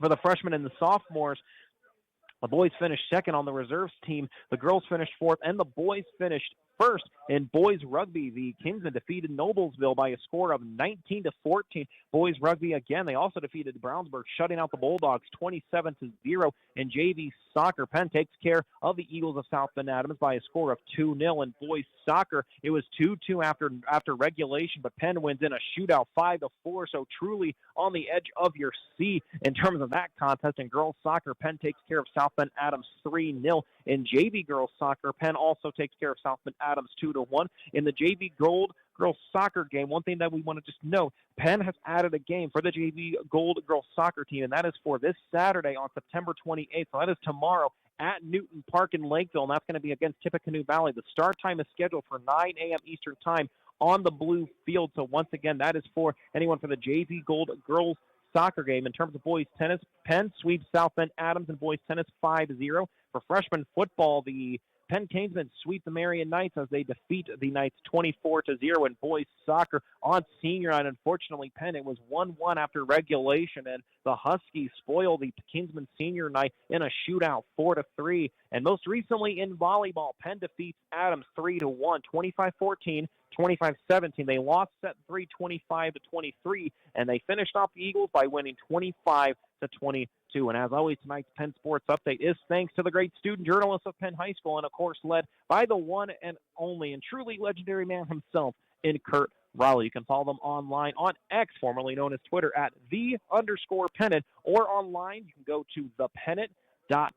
Always great when we get to interact with some of the other students, of course, throughout the season when it's at home at Freed Field. Also a chance to get to interact with some of the other students, including Annika Gunther last week, whether it's Ethan Good for the boys basketball team. Always a pleasure to get to interview some of the great student athletes. Once again, we're going to take another 2-minute timeout. When we come back, we'll see if there's other scores from across the Hoosier State. We'll get Matt Lilliard's thoughts on that first half as Matt Copps continues to crunch the numbers and make sure that our T's are crossed and I's dotted instead of T's dotted and I's crossed. Once again, we'll be back after this 2-minute timeout. Penn is up on South Bend Adams 42-7 on the road, so it'll be running clock for the remainder of regulation when we get the third quarter started. Once again, back after this 2-minute timeout here, you are tuned into Penn Kingsmen football here on 91.1 The Globe, on RRSN.com audio, and on globeradio.org. Did you know there's a place right here in Michiana that provides comfort and care for families of sick or injured children? Ronald McDonald House Charities of Michiana gives families everything they need, whether it's a hot shower, a comfortable bed, or a home-cooked meal. This allows parents to truly prioritize the health and well-being of their child. Because of people in this community just like you, RMHC Michiana provides their services at zero cost to the families. Find out how you can volunteer or donate to rmhcmichiana.org. For 30 years, the Lilliard Insurance Agency has been a proud sponsor of local sports in Michiana. The Lilliard Insurance Agency is an independent insurance provider which offers its customers auto, home, business, life, and health insurance. They are located at 410 Lincoln Way West in Osceola. For more information, the phone number is 574-674-0015, and their website is realvalueins.com. That's REALVALUEINS.com. Beef O'Brady's is a locally owned, family-operated restaurant designed for food and sports, featuring appetizers, wraps, pizzas, sandwiches, salads, and wings. Beef O'Brady's also broadcasts televised sporting events. The State Road 23 Granger location has carryout service and includes a party room and outside patio. More information is available on their website, beefobradys.com, or by calling 574-271-1415. Again, that's 574-271-1415. Beef O'Brady's. Good food, good sports. The 2024 Indiana Football Digest is now available for online order at indianafootballdigest.com. This year's digest is packed to the brim not only with stats and scores, but in-depth and detailed analysis on each Indiana High School Athletic Association team. It also features a section on Indiana collegiate football and quotes from coaches from all around the state, giving readers an inside look at Indiana high school football. The 2024 Indiana Football Digest is available online at indianafootballdigest.com. The Penn Kingsmen lead over the John Adams Eagles from here in South Bend by a score of 42-7, and it is also John Adams' homecoming. And Matt Lilliard, again, just always a special moment whenever it is your homecoming. We'll get to the scores and get to some stats here in just a moment, also analysis. But you see the young men and women, the boys and girls that are out on the field. You know, they're dressed up. The homecoming, always such a special week. They had a couple really nice other ceremonies as well, honoring some alumni. And I tell you what, always a special moment during homecoming. And, you know, despite the score, you know, you always want your football team to win, but a homecoming always makes such a great. I mean, you see the crowd here tonight in the student section. I tell you what, no matter what a great opportunity for all these fans out here to come out. So if you're at least the Adams Eagles, you're at least pleased. What a great crowd here at School Field. Yeah, it's nice to see a great crowd. Even though the team's 0-5, they're getting plenty of support from their families and friends and alumni. It is good to see. So I know we got a couple other scoreboard updates, and of course that's thanks to the 2024 Indiana Football Digest. More information available at indianafootballdigest.com. And Matt Lilliard, another couple key games that we had our eyes on here. What you got for us? Yep, it's halftime at Northridge. Mishawaka over Northridge 14-0. Concord is up on Northwood right now, 20-10 in the second quarter. Hanover Central 7, Munster 0 in the first quarter. Knox is leading LaVille 22-12 in the second quarter. North Judson over Triton 20-0 in the second quarter. Penn is beating Adams 42-7, if you didn't know that already. Elkhart over St. Joe 17-14. That's closer than I think a lot of people thought it was going to be. Hobart over Lowell 7-0 in the first quarter. Here's an important game in Northern Indiana. Crown Point over Valpo in the first quarter 7-0. Ron Colley over Brebeuf 23-6 in the second quarter.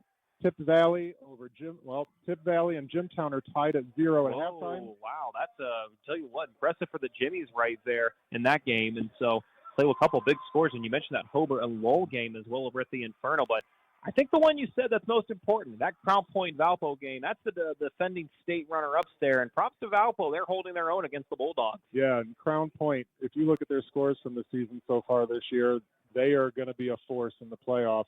I'm really surprised that they're only ranked 5th in the state right now. Well, and keep in mind any Crown Point scores because they are in the same sectional as Penn. And for those who are not aware with the new sectional alignments for Penn, the other 3 teams that are now in their sectional will be the Crown Point Bulldogs, the Lake Central Indians, and the Portage Indians. So once again, on October 13th from 6 to 8 p.m. Eastern Time, that is when the IHSAA high school football pairing shows will be. Of course, you can join our boss and our owner, Paul Condry, and, of course, the one and only Bob Lovell, 2 of some of the best in the entire state, will host the show, and it will help determine who the Black and Gold as well as the South Bend Adams Eagles will play once the tournament comes. And that feels like it's already right around the corner. I thought we were just getting ready for week 1, but hard to believe how much that this season has gone by. And as we're just about to get ready for our stats here, Matt, Lily, just your overall analysis for both sides. Again, Penn has taken care of business so far, but props to Adams. That last drive at the end really was impressive, and it was really led by the young sophomore in Gooby, and then also, too, to tell you what, an experienced senior who has to play both ways. I tell you what,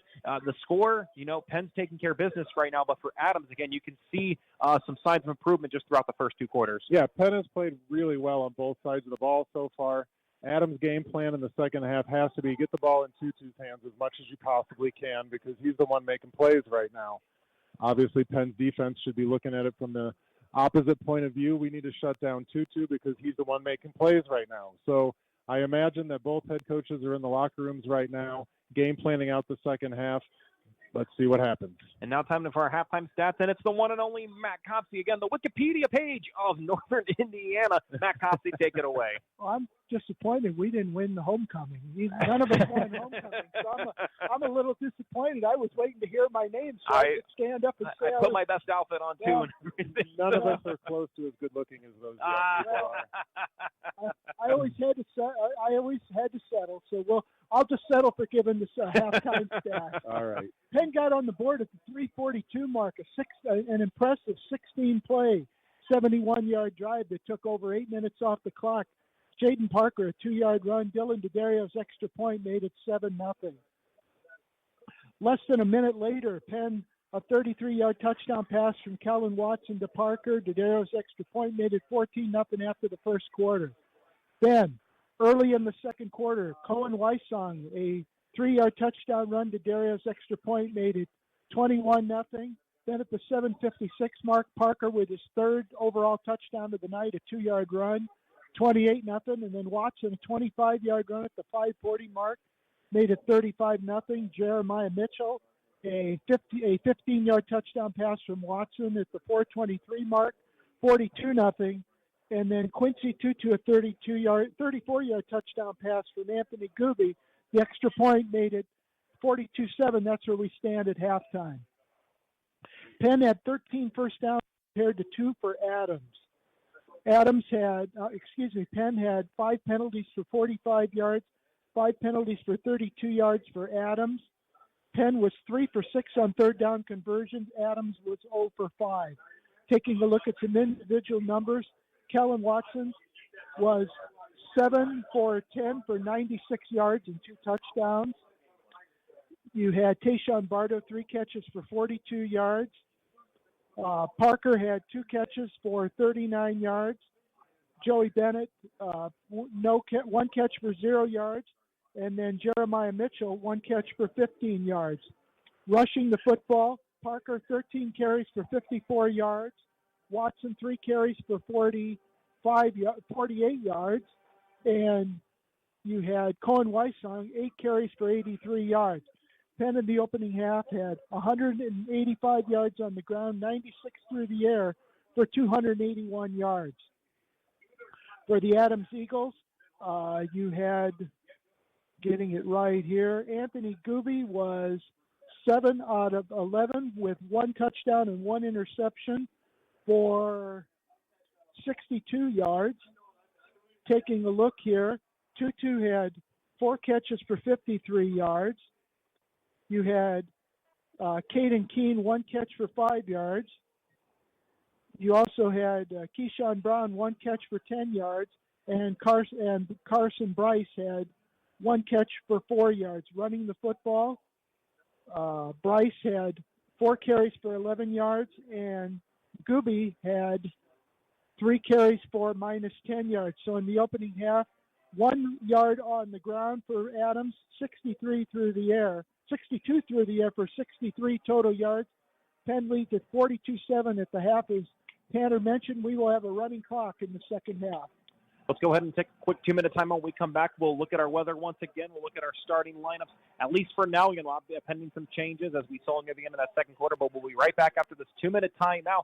Penn leads over South Bend Adams by a score of 42-7 here at Everwise School Field. Tanner Camp, Matt Lillier, Matt Copsey here, and we'll be back after this 2-minute timeout here on 91.1 The Globe, on globeradio.org, and on rrsn.com. Beef O'Brady's is a locally owned, family-operated restaurant designed for food and sports, featuring appetizers, wraps, pizzas, sandwiches, salads, and wings. Beef O'Brady's also broadcasts televised sporting events. The State Road 23 Granger location has carry-out service and includes a party room and outside patio. More information is available on their website, beefobradys.com, or by calling 574-271-1415. Again, that's 574-271-1415. Beef O'Brady's. Good food, good sports. For 30 years, the Lilliard Insurance Agency has been a proud sponsor of local sports in Michiana. The Lilliard Insurance Agency is an independent insurance provider which offers its customers auto, home, business, life, and health insurance. They are located at 410 Lincoln Way West in Osceola. For more information, the phone number is 574-674-0015, and their website is realvalueins.com. That's REALVALUEINS.com. Did you know there's a place right here in Michiana that provides comfort and care for families of sick or injured children? Ronald McDonald House Charities of Michiana gives families everything they need, whether it's a hot shower, a comfortable bed, or a home-cooked meal. This allows parents to truly prioritize the health and well-being of their child. Because of people in this community just like you, RMHC Michiana provides their services at zero cost to the families. Find out how you can volunteer or donate to rmhcmichiana.org. The 2024 Indiana Football Digest is now available for online order at indianafootballdigest.com. This year's digest is packed to the brim not only with stats and scores, but in-depth and detailed analysis on each Indiana High School Athletic Association team. It also features a section on Indiana collegiate football and quotes from coaches from all around the state, giving readers an inside look at Indiana high school football. The 2024 Indiana Football Digest is available online at indianafootballdigest.com. Back here at Everwise School Field, 42-7 in favor of Penn. Now for our Flags International weather report. Right now, 72 degrees, and that wind going from the north-northeast at 14 miles an hour. That wind, as well as even the precipitation down in the central and southern parts of the state of Indiana, have caused a number. I believe it's now close to, if not over, 30 games in the state have now been postponed to tomorrow, and really one of the top-tier games in the entire state, maybe not even just the state, the whole country, including the Westfield at Brownsburg game. That's going to be an absolute, no pun intended, dogfight between the Bulldogs and the Shamrocks. So be sure to keep a look on those top-tier games here for tomorrow. But once again, thanks for our Flags International weather report. As a reminder that tonight's game time temperature report is thanks to our friends over at Flags International. As we'll make sure that we get the right copy here. That's right. Tonight's Game Time Weather Report is presented by Flags International. Flags International offers Penn Kingsmen flags alongside different kinds of American and international flags, sports flags, and flagpole installations through their website, flagsinternational.com, and at their retail location at 10845 McKinley Highway in Osceola. The phone number for Flags International is toll-free, 800-627-3524. Also thanks to our friends at Clover Machinery Movers. Regional Radio Sports Network and 91.1 FM The Globe want to thank Clover Machinery Movers, 3521 North Home Street in Mishawaka, for underwriting a portion of tonight's game. Serving the industry since 1948, Clover Machinery Movers is fully equipped and insured for machinery moving, rigging, and hauling. They can move one machine or relocate an entire plant, and they also offer their customers heated storage facilities. Their phone number is 574-255-3195, and they're on the web at clovermachinerymovers.com. And Regional Radio Sports Network also wants to thank the Sharp family and A's Event Rentals, 805 West Edison Road in Mishawaka, for their terrific support of student-athletes over the years. Serving the community for 53 years, their phone number is 574-256-1110, and they're on the web at aisrental.com.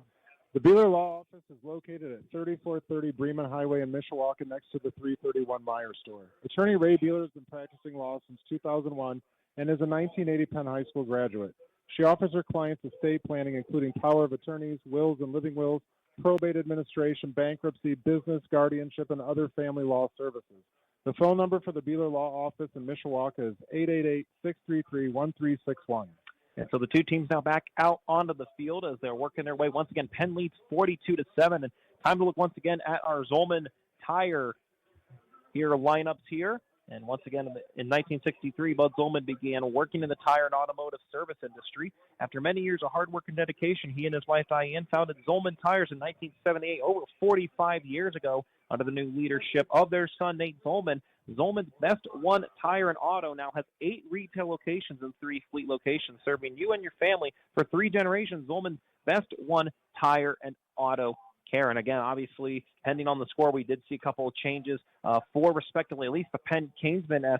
Kellen Watson was the starting quarterback, but we did see Brody Cashin near the end, so we'll see if the senior or the junior is going to get the starting nod in the start of that second half, and the same for Jadon Parker, and he has been sensational tonight. He has already got 3 total scores, 2 on the ground and 1 through the air, but Cohen Weisson, who is his expected backup as of this moment, he's also got a score to his name with a line up front. Once again, McGee, Needham, Deal, Connery, and Brown. Those are the Hogs up front here for the Gold Rush.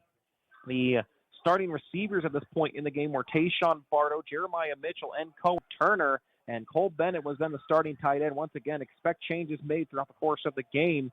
And the Adams defense, they started like this. Elijah Jones, Dominic Johnson, and Lamar Shaw are the 3 up front in the 3-3-5 defense here for Coach Frank Karcheski.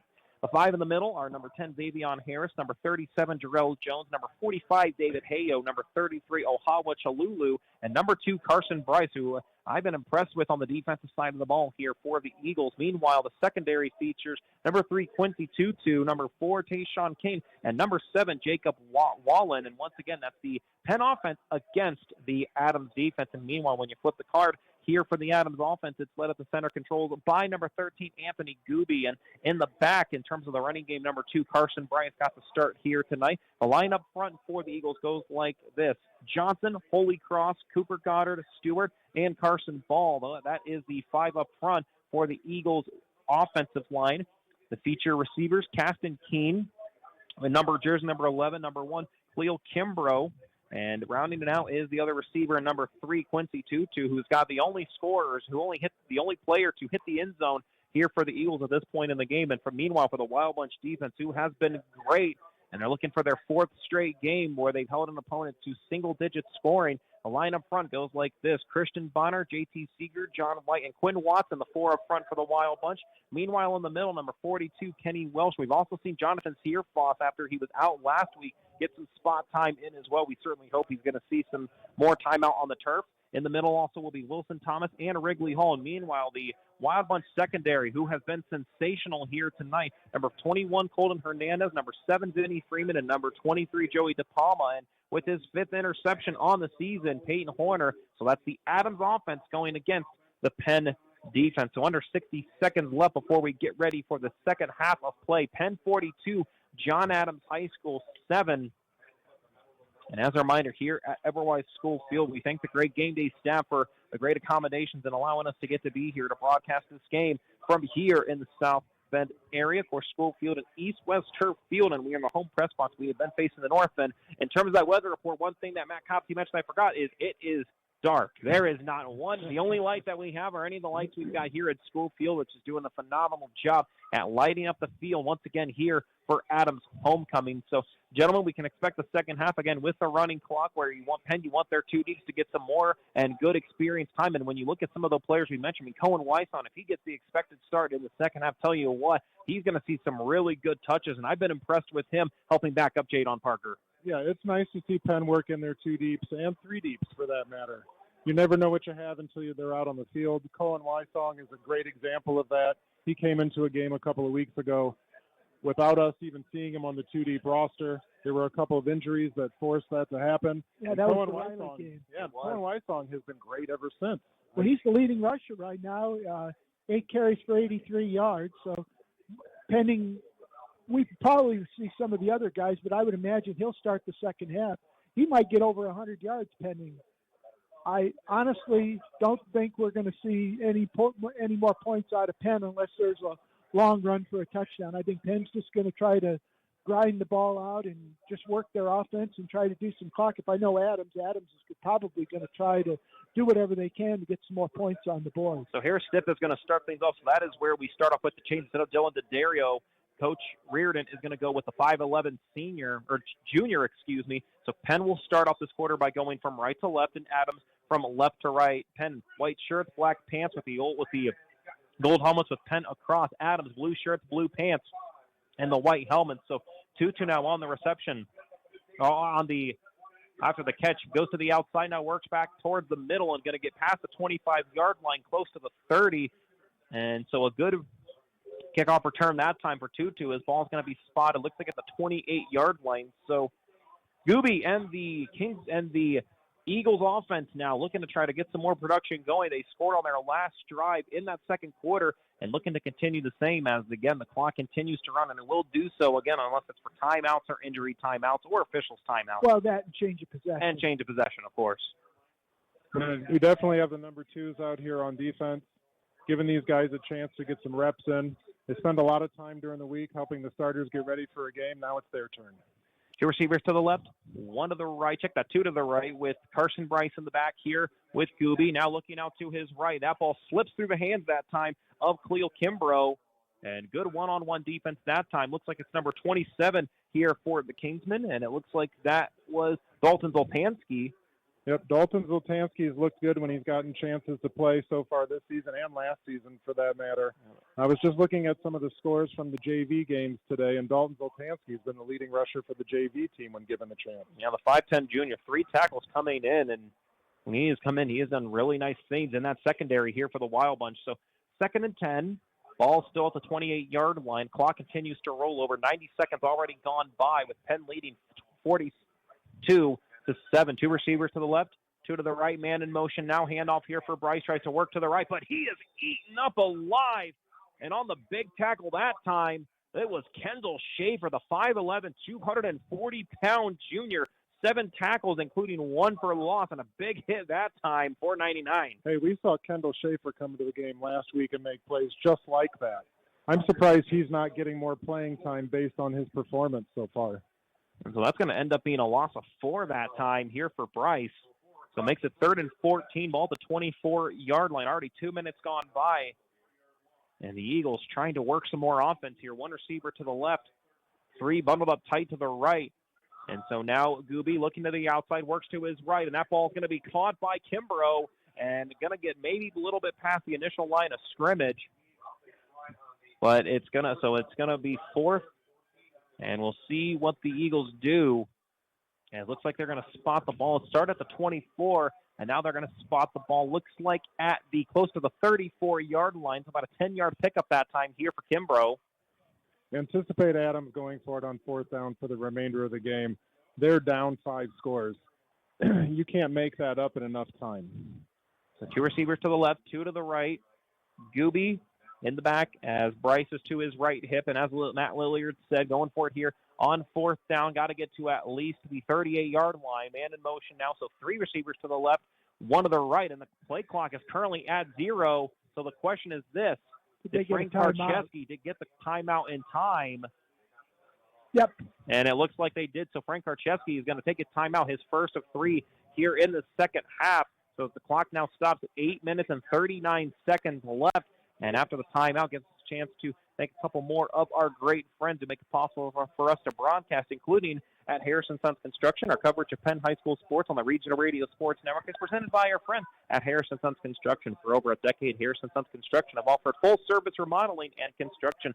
Projects include kitchen, bathroom, and interior home remodeling. In addition, Harrison Sons Construction also offers roofing, siding, and interior and exterior painting. For more information on the services of Harrison Sons Construction, the phone number is 574-514-2104. And let's also thank the fine folks at Cuba Networks.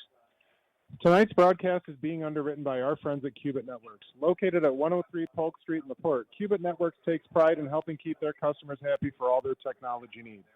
More information can be found on their website at cubitnet.com or by phone at 219-369-4357.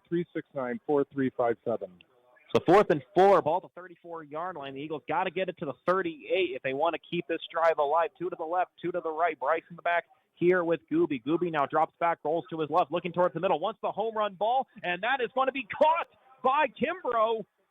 And so it's going to be a major 4th down conversion.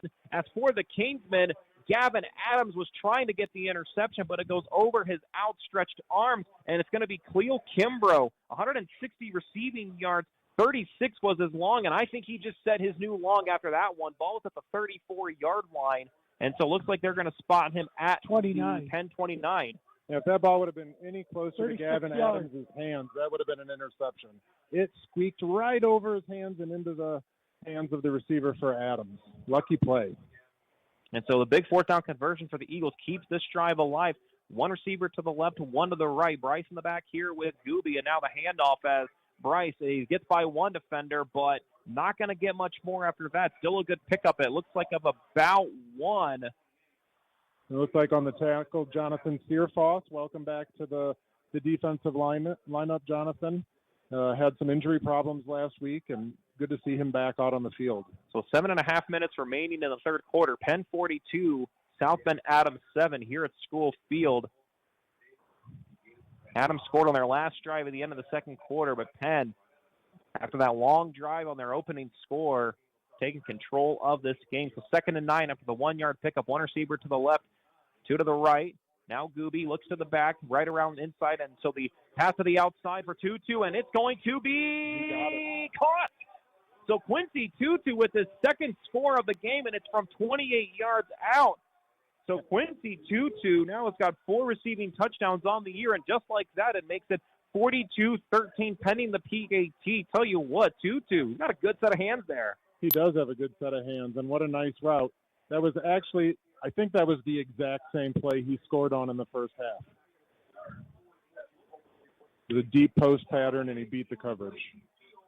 And so the Kingsmen, that now snaps their streak. They held opponents to single-digit scoring in 3 straight games. That has now been snapped.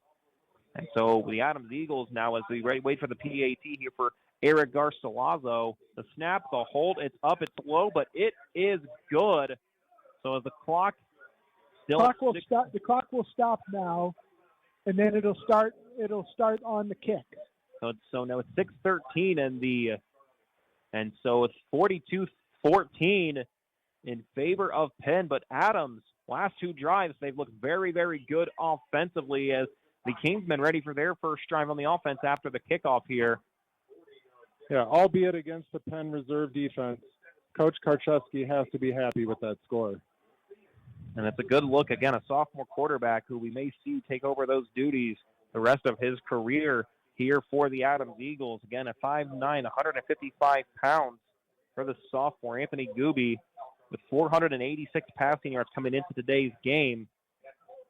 And now he has had just as many scores. And tonight he had 2 in total over 5 games, and now he's got 4 in total. So as we wait for the kickoff here for Eric Garcilazo. 6 plays, 72 yards. Took over 5 minutes off the clock. You really can't tell because of the running clock, but they started at around 12, so over 5 minutes. So they back here to try to. And Tanner and Matt, you were talking about Gooby. He's going to have someone. He's going to be able.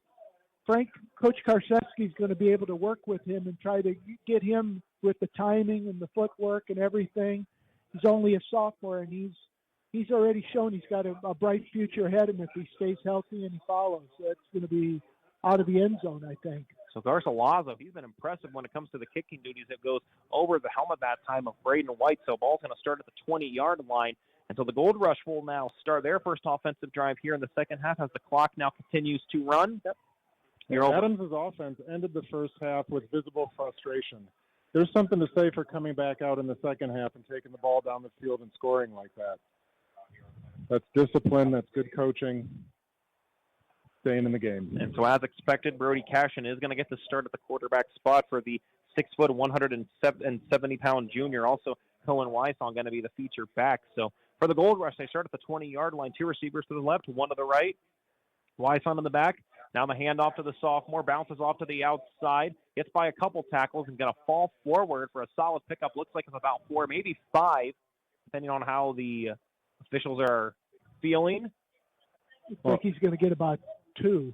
It looks like 2. 3. So not much of a pickup, So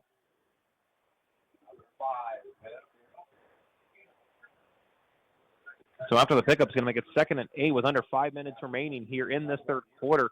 Penn leads 42-14, but Adams has been great on their last 2 drives. So 2 receivers to the left, 1 to the right. Cash in the back with Wysong on his right hip. Now the handoff here for Wysong, right up the middle. Kingsman trying to give him a little extra push, and he's going to be brought down right around the 25-yard line.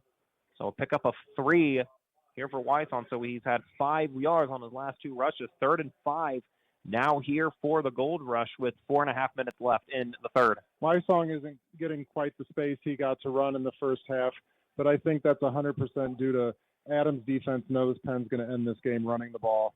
They're playing it as such. And the expected backups for that line, number 76, Cal Worson, the left tackle, the left guard, Paul Murphy, and in the center for Braden Miller, and then in the right tackle, Silas Rowe, and in the right guard, and Charlie Henning. So 2 receivers to the left, 1 to the right. The handoff now here for the Kingsmen, and it's going to be rolled right into the first. So that's a new running back. And it is, and it looks like it's going to be... Is that Blake Ewald? Looks like number 29 in that case, Blake and Ewald. it is Blake Ewald. So Blake Ewald's first rush here tonight, and he's going to get the first down. Ball's at the 25-yard line until they'll spot him at the 31. So good 6-yard pickup here for Blake Ewald, the 5'10", 200-pound junior. Yeah, Blake Ewald had some success early in the season running the ball and has had some injury issues. It's good to see him back on the field. He had a nice roll that actually was a big part of why he got that first down, rolled right over the defender to keep the drive alive. So 3 and change left, 2 receivers to the left, 1 to the right. Ewald takes a hit, spins back with the left, and it actually ends up getting him another yard or 2. So they're going to spot him at the 35-yard line. So pick up a 4 that time for Blake Ewald. Still in Penn territory. Clock continues to tick with 3 minutes remaining in the third. 42 Penn, 14 South Bend Adams. Blake Ewald isn't the biggest the fastest running back Penn has on the team, but he's one of the bigger running backs, and he gets his pad level nice and low coming through the hole, and when he meets contact, then that gains him a couple extra yards when he has the opportunity. 10 on the play clock, 2 receivers to the left, 1 to the right. Now Wysong in the back here with Cashin. Cashin now gets the snap. Now the handoff to the sophomore, and he's going nowhere. They're going to end up losing a couple on the tackle that time. That's number 45, David Hayo, leading the team right now in tackles with 46. He also has 6 that are for loss, and that is a good piece of tackling right there for the senior. So that should be a loss that time here for the Kingsmen. Yeah, David Hayo is one of the few returning starters Adams has from last year on this defense, and he's playing like it. So going to be, looks like a loss of 2 that time for Wysong. And so there's a flag on the play. There's some movement, and based off the spot, encroachment. It's probably going to be encroachment, as Matt Lillier said. We'll see if that gets confirmed. First piece of laundry that we've had on the field in this second half. And so it will be encroachment, so it's going to push the Canes up 5 yards. So now it makes it 3rd and 2. Ball at the 38-yard line. 2 receivers to the left, 1 to the right. Wysong in the back here with Watson, or check that, with Cashin. And so 10 seconds left on the play clock. Tried to get the Eagles to jump that time as he has taken his time with 1 minute 20 seconds remaining. Well, they're trying to run the play clock left. down as far as, and I think they're going to get a penalty here. Oh, timeout. And it looks like Penn is going to call the timeout. So timeout taken by Pete Reardon and the Kingsmen. They're up 42-14 with 1 minute and 10 seconds remaining in the third quarter. Let's take a quick 60-second timeout as well. Penn leads big against South Bend Adams. Back after 60 here on the Regional Radio Sports Network at 91.1 The Globe. Eric Gunther and State Farm Insurance are proud to underwrite a portion of tonight's game on the Regional Radio Sports Network. Eric's office is located at 356 South Michigan Street in South Bend. Under State Farm Insurance Agency, Eric offers auto and health insurance, as well as financial services. For more information on these or other products that State Farm offers, Eric can be reached at 574-291-1597. Like a good neighbor, State Farm is there. The 2024 Indiana Football Digest is now available for online order at indianafootballdigest.com. This year's digest is packed to the brim not only with stats and scores, but in-depth and detailed analysis on each Indiana High School Athletic Association team. It also features a section on Indiana collegiate football and quotes from coaches from all around the state, giving readers an inside look at Indiana high school football. The 2024 Indiana Football Digest is available online at indianafootballdigest.com. Brody Cashin now gets the handoff to Wyson. He's going to muscle his way forward, and he's going to get the first down, a 3-yard pickup again for the sophomore. So it's going to make it 1st and 10 now, ball at the 41-yard line, and Penn could make this the final play of the third quarter. Good run that time, though, for the sophomore. So one receiver on the right, 2 to the left.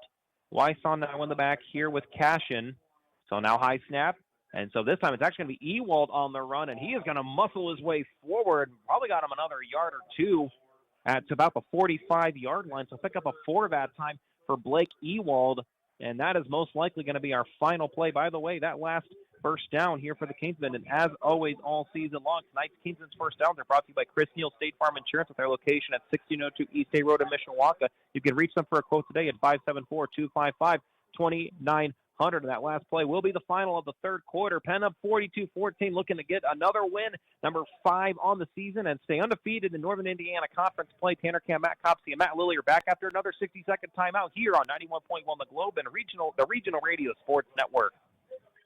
Live from Beef O'Brady's in Granger, it's the Coach's Box every Thursday night at 6 on 91.1 The Globe, hosted by Indiana Hall of Fame broadcaster Paul Condry. The Coach's Box features in-depth interviews with high school and collegiate-level athletes from all around the region. Get the inside scoop from coaches and get a good look at the behind-the-scenes world of Indiana athletics. Tune into the Coach's Box, once again live every Thursday at 6 on 91.1 For 30 years, Globe. the Lilliard Insurance Agency has been a proud sponsor of local sports in Michiana. The Lilliard Insurance Agency is an independent insurance provider which offers its customers auto, home, business, life, and health insurance. They are located at 410 Lincoln Way West in Osceola. For more information, the phone number is 574-674-0015, and their website is realvalueins.com. That's REALVALUEINS.com. Fourth quarter now here. Penn leads 42-14, looking to close out this game here as it's running clock for the remainder of this game. Now, Blake Ewald, and no, check that. It's going to be Brody Cashin on the keeper that time, and he's going to work over the line, and now it's going to be easily a first down. Brody Cashin faked out everyone here, and that's going to be a first down here for Brody Cashin. And as I mentioned before the break, that's tonight's Kingsmen first downs are brought to you by Chris Neal State Farm Insurance with their location at 1602 East A Road in Mishawaka. You can reach them for a quote today at 574-255-2900. Good run that time for Cashin. Yeah, Brody Cashin doing his best Kellen Watson impersonation. It was that quarterback read option play, and he read it right. So after the 12-yard pickup makes it 1st and 10. Ball now at the 42-yard line in Adams territory. One receiver to the left, 2 to the right. And so now the handoff here for Ewald. And check that. It's going to be Wysong that time. And check that. No, that's actually going to be number 48 that time. It's going to be Alex Vespi, the 5'10", 156-pound sophomore on the carry. So Paul started at the 42-yard line, and it's going to end up at looks like the 34-yard line. So pick up 6 that time for Alex Vespi. Makes it 2nd and 4. Yeah, we're seeing some flashes of brilliance from some of these young players. It's good to see. So Penn leading 42-14 with over 90 seconds gone by. 1 to the left, 2 to the right. Vespi in the back here with Brody Cashin. And so now the snap, and now Vespi trying to work up the middle, and he is eaten alive that time by the Eagles. And on the initial tackle making the play was Elijah Jones. So going to be, looks like no pickup, maybe even a loss. Looks like they're going to stay with no pickup that time for Alex Vespi. Makes a 3rd and 4 with ball at the 36-yard line with 10 minutes remaining in this contest. So now it's Blake Ewald in the back here with Cashin. 1 receiver to the left, 2 to the right. Adams and another flag. Like they're going to say, let's see what they call. The whistle hasn't blown. Play again. And no, they're going to say it is offside against the Eagles. First down. And so with that penalty against the Eagles, that is going to make it first down. And head coach Frank Karszewski having to talk with our near side official. And so that penalty, as Matt Copsey's mentioned, it moves the chains, and that's going to bring up another Kingsman first down. That is not what the Eagles had wanted because their offense has really looked good the last 2 drives. So 1 receiver to the left, 2 to the right. Clock continues to roll. 9:15 remaining in this game. Cashin now in the back. He's got Blake Ewald back. High snap. Ewald takes this and works right up the middle, and he is getting pushed and going to pick up another yard that time. Ball started at the 31-yard line, and so they'll spot him at the 26-yard line. So pick up a 5 that time for Blake Ewald. 2nd and 5 with under 9 minutes to go. Coach Pete has to be happy with how these reserves are playing. Adams knows Penn's going to run the ball. They're loading the box with 8 or 9 guys and saying, I dare you to run it against us, and Penn's still making gains. Penn's almost used the whole quarter because they took it over with about 6 minutes to go.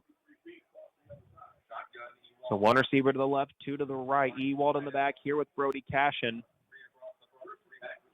And so now Cashin ready to receive the snap here, and he does. Now the handoff here for Cashin, protecting that football and going to work to the 20-yard line. And there is going to be a flag on the field. Let's see who they get this on. It would be in the spot of holding, and that's exactly what it's going to be. So a holding call against the Gold Rush. Clock continues to roll. And Matt Lidley, these are the little things. Again, yes, you'll see the final score, and yes, there were still some very, very good things. But when it comes to Pete Reardon, these are the things he's going to look at because next week they got the Elkhart Lions, and that is going to be a very different opponent. And quite frankly, that could be for the NIC regular title. Yeah, I'm excited about next week. Next week's a big game. Elkhart's rolling right now. So is Penn. It's going to be a battle. I can't wait. And one programming note, by the way, because of homecoming, pregame instead of 6:30 p.m. Eastern will be at 7 p.m. Eastern time. So kickoff will now be at 7:30 over at Freed Field. And I tell you what, this crew, we are looking forward to bringing that one. Once again, you can tune to that game here on 91.1 FM, the Globe, globeradio.org, and on rrsn.com audio. Under 7.5 minutes left. Penn 42, South Bend Adams 14. 1 to the left, 2 to the right. Cashin now in the back. Hands off here to Vespi. Vespi has a bit of an opening, but wrapped up from behind that time. Good piece of tackling by number 37 for the Eagles. That's Jarrell Jones, a 5'10 junior. So the ball started at the 36-yard line. They're going to spot him that time at the 31. So pick up a 5 that time for Alex Vespi here with 7 minutes to go. Yeah, and it's a testament to the offensive line out there, too. They're opening holes for these guys, even though they're facing the starters for Adams, and even though Adams knows they're going to run. So the Kingsmen now back to the initial line of scrimmage. 3rd and 10, 1 to the left, 2 to the right. And so Vespi in the back here with Cashin. Snap now high, perfectly in the hands of Vespi. Finds an opening, stays on his feet, and he breaks free, and he's going to get to the end zone. That's going to be number 48, Alex Vespi, with a 31-yard score. And for Alex Vespi, that's going to be his first score on the 2024 year. And so that's now going to make it 48-14 as the clock continues to roll. We're almost halfway through the quarter, and Alex Vespi, what a great run that time for the sophomore. What a great run for his first varsity touchdown of his career. This is going to be a memory Alex Vespi is going to carry with him for life. What an exciting moment for him. Yeah, this when you're one part of the youth that sees this team grows up, one of the only goals is to wear those iconic gold helmets and be part of the Wild Bunch or the Gold Rush, and Alex Vespi gets his first varsity touchdown as it'll be Harris Stipp, Alex Vespi who scored.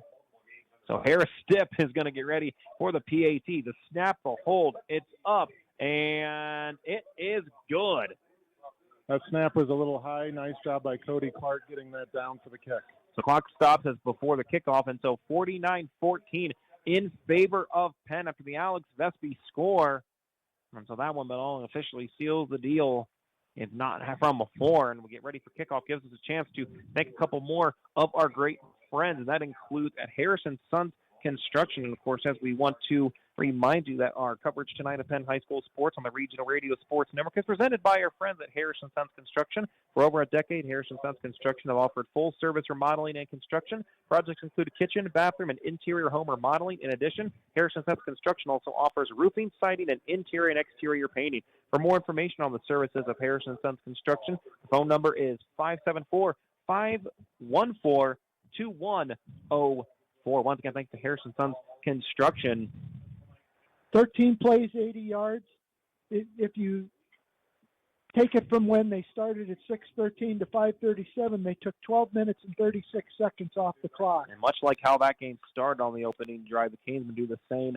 That all but seals the deal here tonight. Harris Stibnow, good kick that time. It's going to go back to Tutu, who is going to receive this one at the 3-yard line. And he breaks by one, trying to break by a couple more. This time he is met hard. Still inside the 30. That time on the tackle, that's going to be Noah Lucas. Tell you what, great piece of tackling that time. And Quincy Tutu, after starting at the 2-yard line, looks like they're going to mark him at about the 28-yard line. 28 or 29. Speaking of Elkhart, right now they're holding on just around the corner from this field down the street. You can see the lights. Yeah, you can see the lights from where they're playing. They're holding on right now, 24-17. Well, so the Huskies keeping things interesting over at Father Bly Field.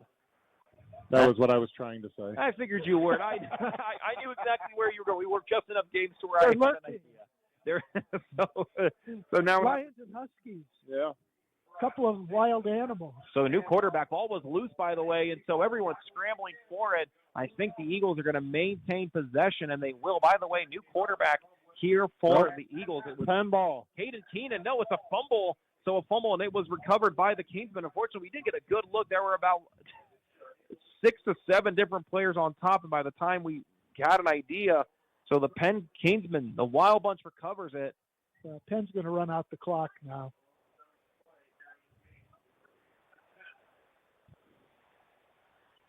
And so the Eagles offense on that time there. So the Wild Bunch does their thing, forces a fumble, and so it'll go back the other way. And Penn, no particular rush this time. Well, they haven't even started the play clock yet. And so the Gold Rush will now be back out onto the field. And as Matt Copsey said, as long as they do what they do, they are going to walk out of here with a win. We've got a new quarterback in the game. So it looks like it's going to be number 15. It's going to be Cody Clark, the 6'1", 175-pound sophomore. 2 receivers to the left, 1 to the right. Ewald now in the back. He's going to hold on to the football, and he is going to get tackled. Good job that time. That's number 37, Jarrell Jones again. In addition to Carson Bryce, we called Jones' name as well. Nice job of not giving up on the play that time. Yeah, Adams' defense certainly hasn't given up in this game. They're still trying to make plays. But so is this Penn offense. You know, these guys don't get a lot of opportunities throughout the season, and they want to make the most of this. So it's going to be a pickup of 2 that time for Blake Ewald. Clock continues to roll under 3 minutes remaining. 49-14 in favor of Penn. And going to go 5-1 and stay undefeated 4-0 in the Northern Indiana Conference. Now the handoff here for Vespi. He's already got 1 score, and he's going to muscle his way forward to pick up another 2 or 3 that time. Tackle that time for the Eagles, made by number 19 in Donald Morris. And so Vespi going to pick up ball was at the 29-yard line. They're going to spot him right around the, looks like the 19-yard line. I don't know if they ever changed the initial spot, but right now the ball's at the 27, they need line. to get to the 17. So it's an 8-yard pickup that time for Vespi. So 2 receivers to the left, 1 to the right. Now officially 2 minutes remaining here in this game. And so now on the handoff here, ball is up and forward, and it's going to be right at the 15-yard line. That time on the carry is going to be number 47. It's going to be Steven Traeger on the rush that time. That first down should put a bow on this one. And with the first down that time here by Traeger, that is probably going to be the end as the clock continues to roll with 1:40 left. Now they're going to run that play clock down all the way now. And so as we see in that quarterback spot, again, Cody Clark taking his time. Ewald in the back, 2 receivers to the left, 1 to the right. So now the handoff here for Ewald, working up the middle and immediately brought down by a swarm of Eagles. But a good pickup for Ewald, protecting onto that football very well. And so that's going to be a nice pickup, about 4 that time for Ewald. And so this right here most likely will be the final play of this game as well, we have a new quarterback in now, too. And so it looks like we've got number 16 here for the Kingsmen. It looks like it's going to be number 16, Austin Schmidt, the 6'3", 170-pound junior. And he's got Vespi to the back. And so 1 receiver to the left. And so knee is taken here by Schmidt. And so they don't have to run another play. They don't have to run another play as the play clock more than the game clock in Penn. No one in play, and so with 30 seconds left, Penn going to let the clock run out, and they're going to pick up the win here today as they defeat the South Bend Adams Eagles by a final score of 49-14 here at School Field. And with the win, Penn now improves to 5-1 overall and stays undefeated in Northern Indiana Conference play.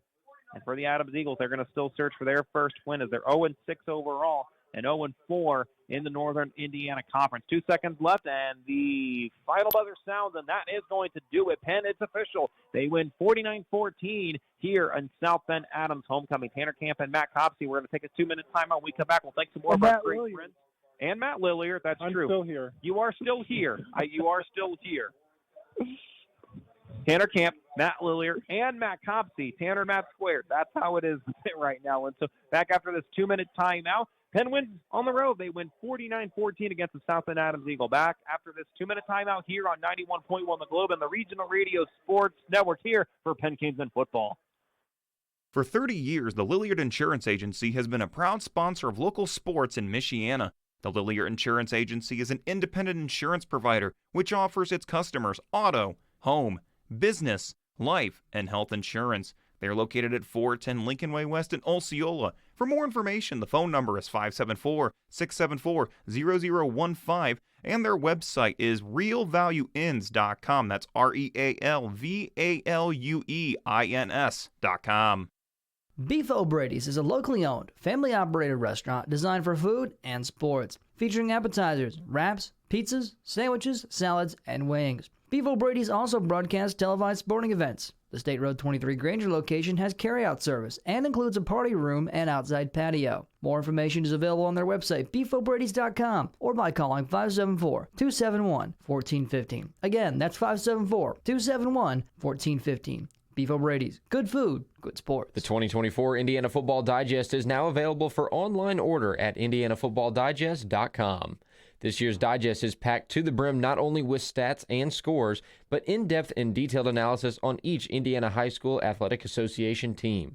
It also features a section on Indiana collegiate football and quotes from coaches from all around the state, giving readers an inside look at Indiana high school football. The 2024 Indiana Football Digest is available online at indianafootballdigest.com. Did you know there's a place right here in Michiana that provides comfort and care for families of sick or injured children? Ronald McDonald House Charities of Michiana gives families everything they need, whether it's a hot shower, a comfortable bed, or a home-cooked meal. This allows parents to truly prioritize the health and well-being of their child. Because of people in this community just like you, RMHC Michiana provides their services at zero cost to the families. Find out how you can volunteer or donate to rmhcmichiana.org.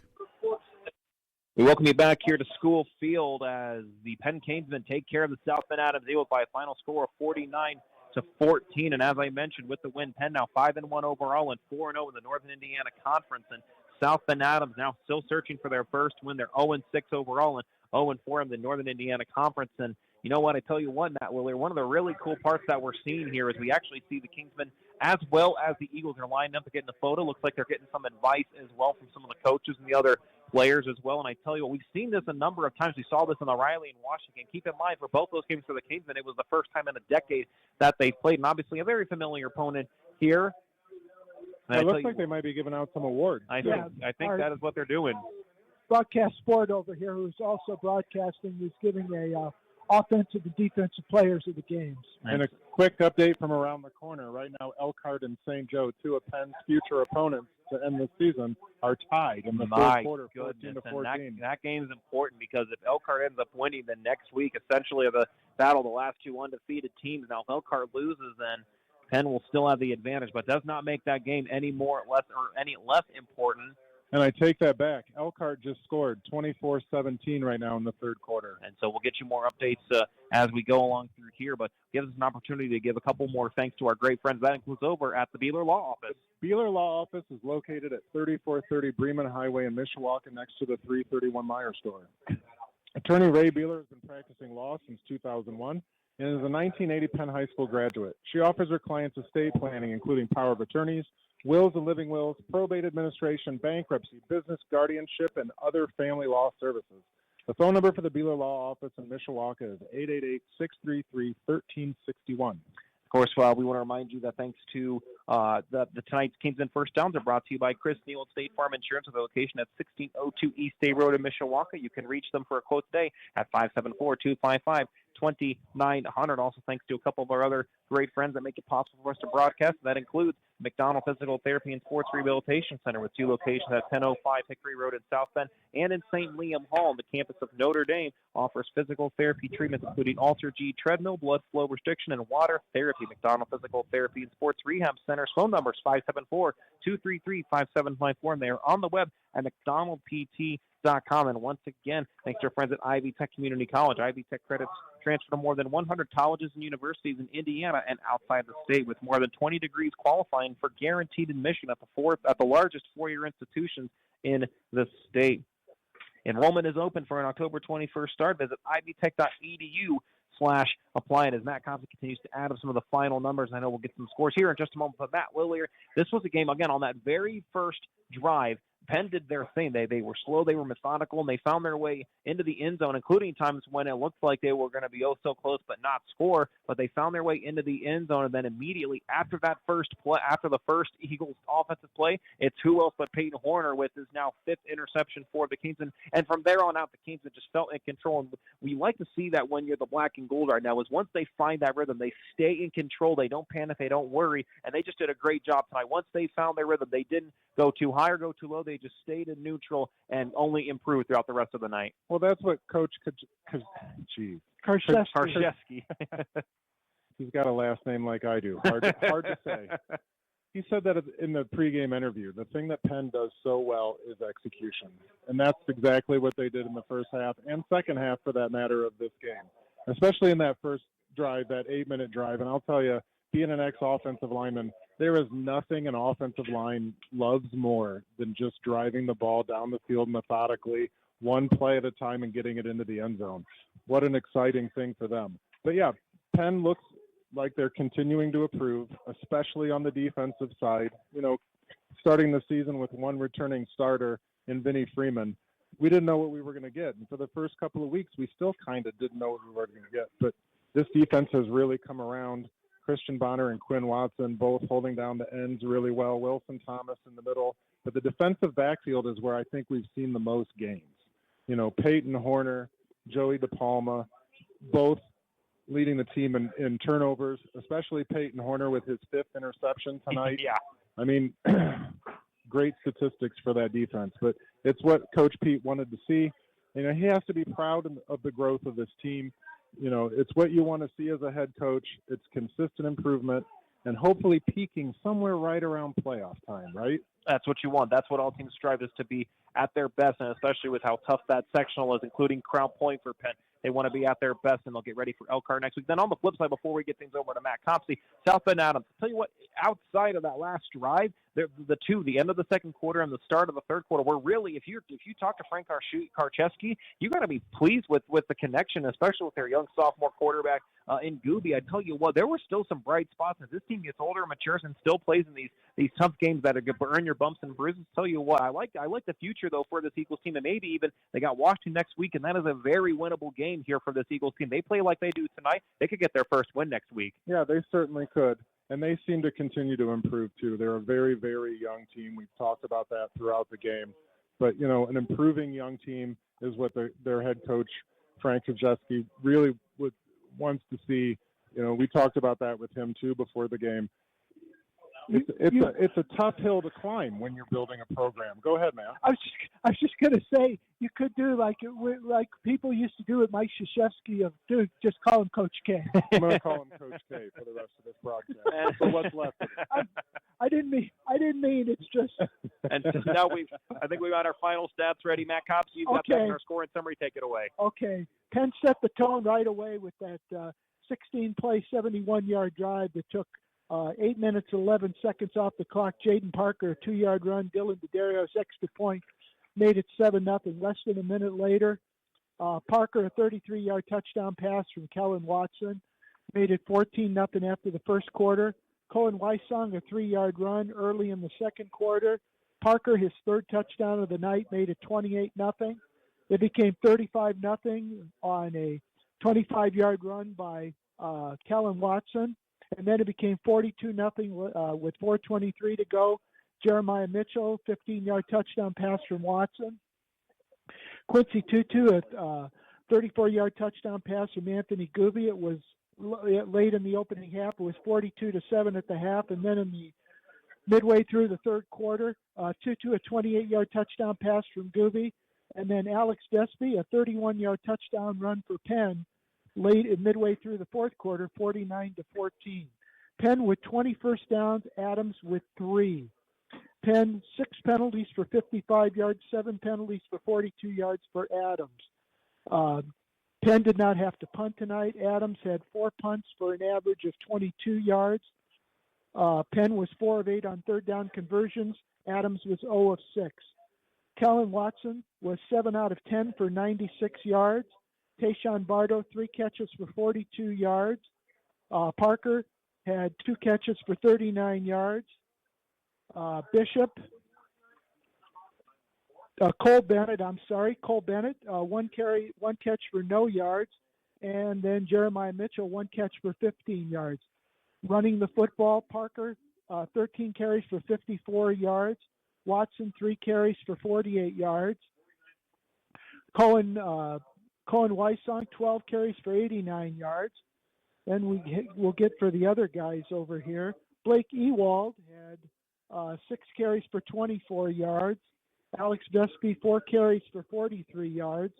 And taking a look here, you had Stephen Traeger with 1 carry for 3 yards. So Penn had finishes with 96 yards through the air, 272 on the ground for a total of 368. For Adams, you had, get it right over here, Anthony Gooby was 10 out of 15 for 147 yards, 2 touchdowns and 1 interception. Quincy Tutu had 5 catches for 81 yards and 2 touchdowns. Carson Keene was 1 catch for 5 yards. Carson Bryce, 1 catch for 4 yards. You had Keyshawn Brown, 1 catch for 10 yards. And Cleo Kimbrough had 2 catches for 47 yards. Running the football, you had Bryce with 6 carries for 8 yards. Gooby had 3 carries for minus 10 yards. And Keene had 1 carry for minus 1 yard. So Adams finishes with minus 3 yards rushing, 147 yards passing, for a total of 144 total yards. Penn improves to 5-1. They are now, are they 4-0? 4-0 in the conference. Adams drops to 0-6. They're now 0-4 in conference play. Adams will be back here. They will be the road team next week playing Washington, and Penn will be at home again. Everwise Freed Field taking on Elkhart. And now we're going to take one more look at our 2024 Indiana Football Digest Scoreboard Central. Once again, more information available at IndianaFootballDigest.com. The first thing we want to mention is the weather that has been essentially from the central part of Indiana down to the south. As of right now, 59 high school football games that have been postponed to tomorrow, even a couple on Monday due to the weather. And so once again, be sure to check out John Harrell's site for any of the other games that are down to the south from our respective part in northern Indiana, and a couple other scores that we have. Fort Wayne Snyder takes care of Homestead 35-0. That is a final. As Matt Lillier mentioned, Elkhart up 24-17 against St. Joe. Keep in mind, if Elkhart wins, that means next week's Elkhart game is going to be, it's two undefeated teams, which means one of those two teams will get their first loss on the season. But if St. Joe wins, then Penn will right now be the only undefeated team, so we'll keep an eye on that score. Michigan City up on Lake Central 20-0 in the second quarter. At halftime, Crown Point flexing their muscles over at Viking Field, so that's now running clock situation. 35-0 in favor of Craig Musea's Bulldogs at halftime. Also at the half, Hobart against Lowell, 14 Brickies, 7 for the Red Devils. Maryville up 21-0 against the LaPorte Slicers in the second quarter. And once again, big thank you to Scoreboard Central, the 2024 Indiana Football Digest. Well, one final thing that we need to do before we do all the other stuff, so not the final thing, as we remarked that, is let's name our Lilly Insurance Agency Players of the Game. We'll start things off for the South Bend Adams Eagles. And Matt Willard, when we were talking about it just a moment ago, there was no question he's a two-way player and really had both scores tonight for the Eagles. And that's Quincy Tutu. Tell you what, he is an impressive player and really helping the young sophomore quarterback in Gooby make a little more calming presence with having a good receiver option. With having to play both ways and making some good plays, it's no question we've given it to the 5'9" senior. Yeah, Tutu was fun to watch tonight. We've watched some good football so far this year, but I will say after this game, Quincy Tutu probably could play for any team in the NIC and be a contributor. He's an impressive player with a lot of athleticism. He was a lot of fun to watch tonight. So Quincy Tutu for the South Bend Adams Eagles, our player of the game. And meanwhile, for the Penn Kingsmen, I tell you what, there are a lot of players. And at this point, we could always give it to Jadon Parker. You could go with Kellen Watts. You could go with Tayshawn Farter. But this time we're doing something because you made an adamant, and I respect what you did. You know what? And not only was it your call, I'm going to let you say it. Matt Lilliard, who is the Lilliard Insurance MVP of the game for the Penn Kingsmen? So we're not giving it to any one player tonight. We're giving it to the Penn Kingsmen offensive line. The guys that do a lot of the grinding work out there, the guys that don't get a lot of credit, like a lot of the guys that get to touch the ball through the game. Usually if the ball's in one of their hands, that's a problem. But Gavin McGee, A.J. Needham, Aiden Deal, Pat Connery, and Brody Brown, you guys get the MVP of the game tonight. So our MVPs of the night. And Cole Bennett, tight end. I can't leave the tight end off of the offensive line. It's almost like you know a thing or two about that tight end spot and everything. So once again, our Lilliard Insurance Agency Players of the Game for the South Bend Adams Eagles. It's going to be Quincy Tutu, and for the Penn Kingsmen, it's going to be the Penn Kingsmen offensive line. That's going to do it for our coverage of Penn Kingsmen football here on the Regional Radio Sports Network and on 91.1 FM The Globe. Huge shout out to both coaches, both Frank Karczewski, for Coach the South K. Bend Adams Coach Eagles. K. Coach K, I got it. I just took more than one try. I pushed. If I had three lives, unfortunately one, but I still had two more chances. But always appreciate getting to catch up with the young coach for the Eagles, and of course to Pete Reardon in his first season with the Black and Gold. Of course, the entire game day staff. Of course, I want to thank Athletic Director Dawn Huff for her great work in allowing us to get to be here in this beautiful facility here in the South Bend area. Of course, to our board operator in Eduardo, who did a fantastic job tonight in keeping us in line, playing the ads, and getting us on and off the air over at the Globe radio station on the campus of Goshen College. Of course, big thank you to Paul Antoni, Condry, and Mike Knezovich, the three, for giving us the opportunity to get to put on the headsets every Friday night and give us something exciting to do instead of just sitting around at home. And, of course, to my crew, 6 weeks now in the books, to Matt Lilliard to my left and Matt Copsey to my gentleman. Always a pleasure. Anytime I know it's Friday, it always puts a smile on my face when we get to put the headsets and talk some football for a couple hours. And I tell you what, if this is any for next week's game, I tell you, we're going to be in for a treat next week. And it's also homecoming for the Penn Kingsmen. Gentlemen, as I always say, always a pleasure to put the headsets on with you. Absolutely. I wouldn't trade it for the world. So, again, up next for both teams, as Matt Copsey mentioned, the South Bend Adams Eagles. They're on the road at South Bend, Washington, but on the road means right here. So, almost neutral site game, if you want to call them that sort. But either way, South Bend Adams will take on South Bend, Washington. And the Penn Kingsmen will be back at home at Everwise Freed Field as they take on the Elkhart Lions. Once again, as we get ready to thank our great friends, high school football on the Regional Radio Sports Network is presented by the Lilliard Insurance Agency, Harrison Sons Construction, Chris Neal State Farm Insurance, Beef O'Brady's, McDonald Physical Therapy, Clover Machinery Movers, A's Rental, Guidance Wealth, Zolman Tire, the 2024 Indiana Football Digest, the Coaches Box, Cuba Networks, Eric Gunther State Farm Insurance, the Beeler Law Office, Flags International, Ronald McDonald House Charities, and Ivy Tech Community College. Once again, our final score from here at Everwise School Field, the Penn Kingsmen 49, the South Bend Adams Eagles 14. 16. For all of us at the Regional Radio Sports Network and everyone here at Everwise Schofield, my name is Tanner Camp, saying have a great rest of your Friday night, have a great rest of your weekend, and so long from Everwise Schofield here in beautiful South Bend, Indiana.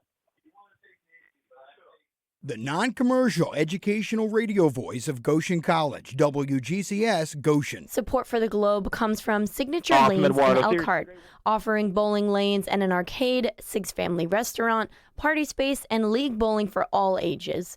Signature Lane also features Cosmic Bowling every Friday and Saturday night starting at 8 p.m. 6-family restaurant serves everything from pizza and sandwiches to fries and burgers. You can visit siglanes.com for more information. That's siglanes.com. Sometimes dream pop. Sometimes new wave. Sometimes synth pop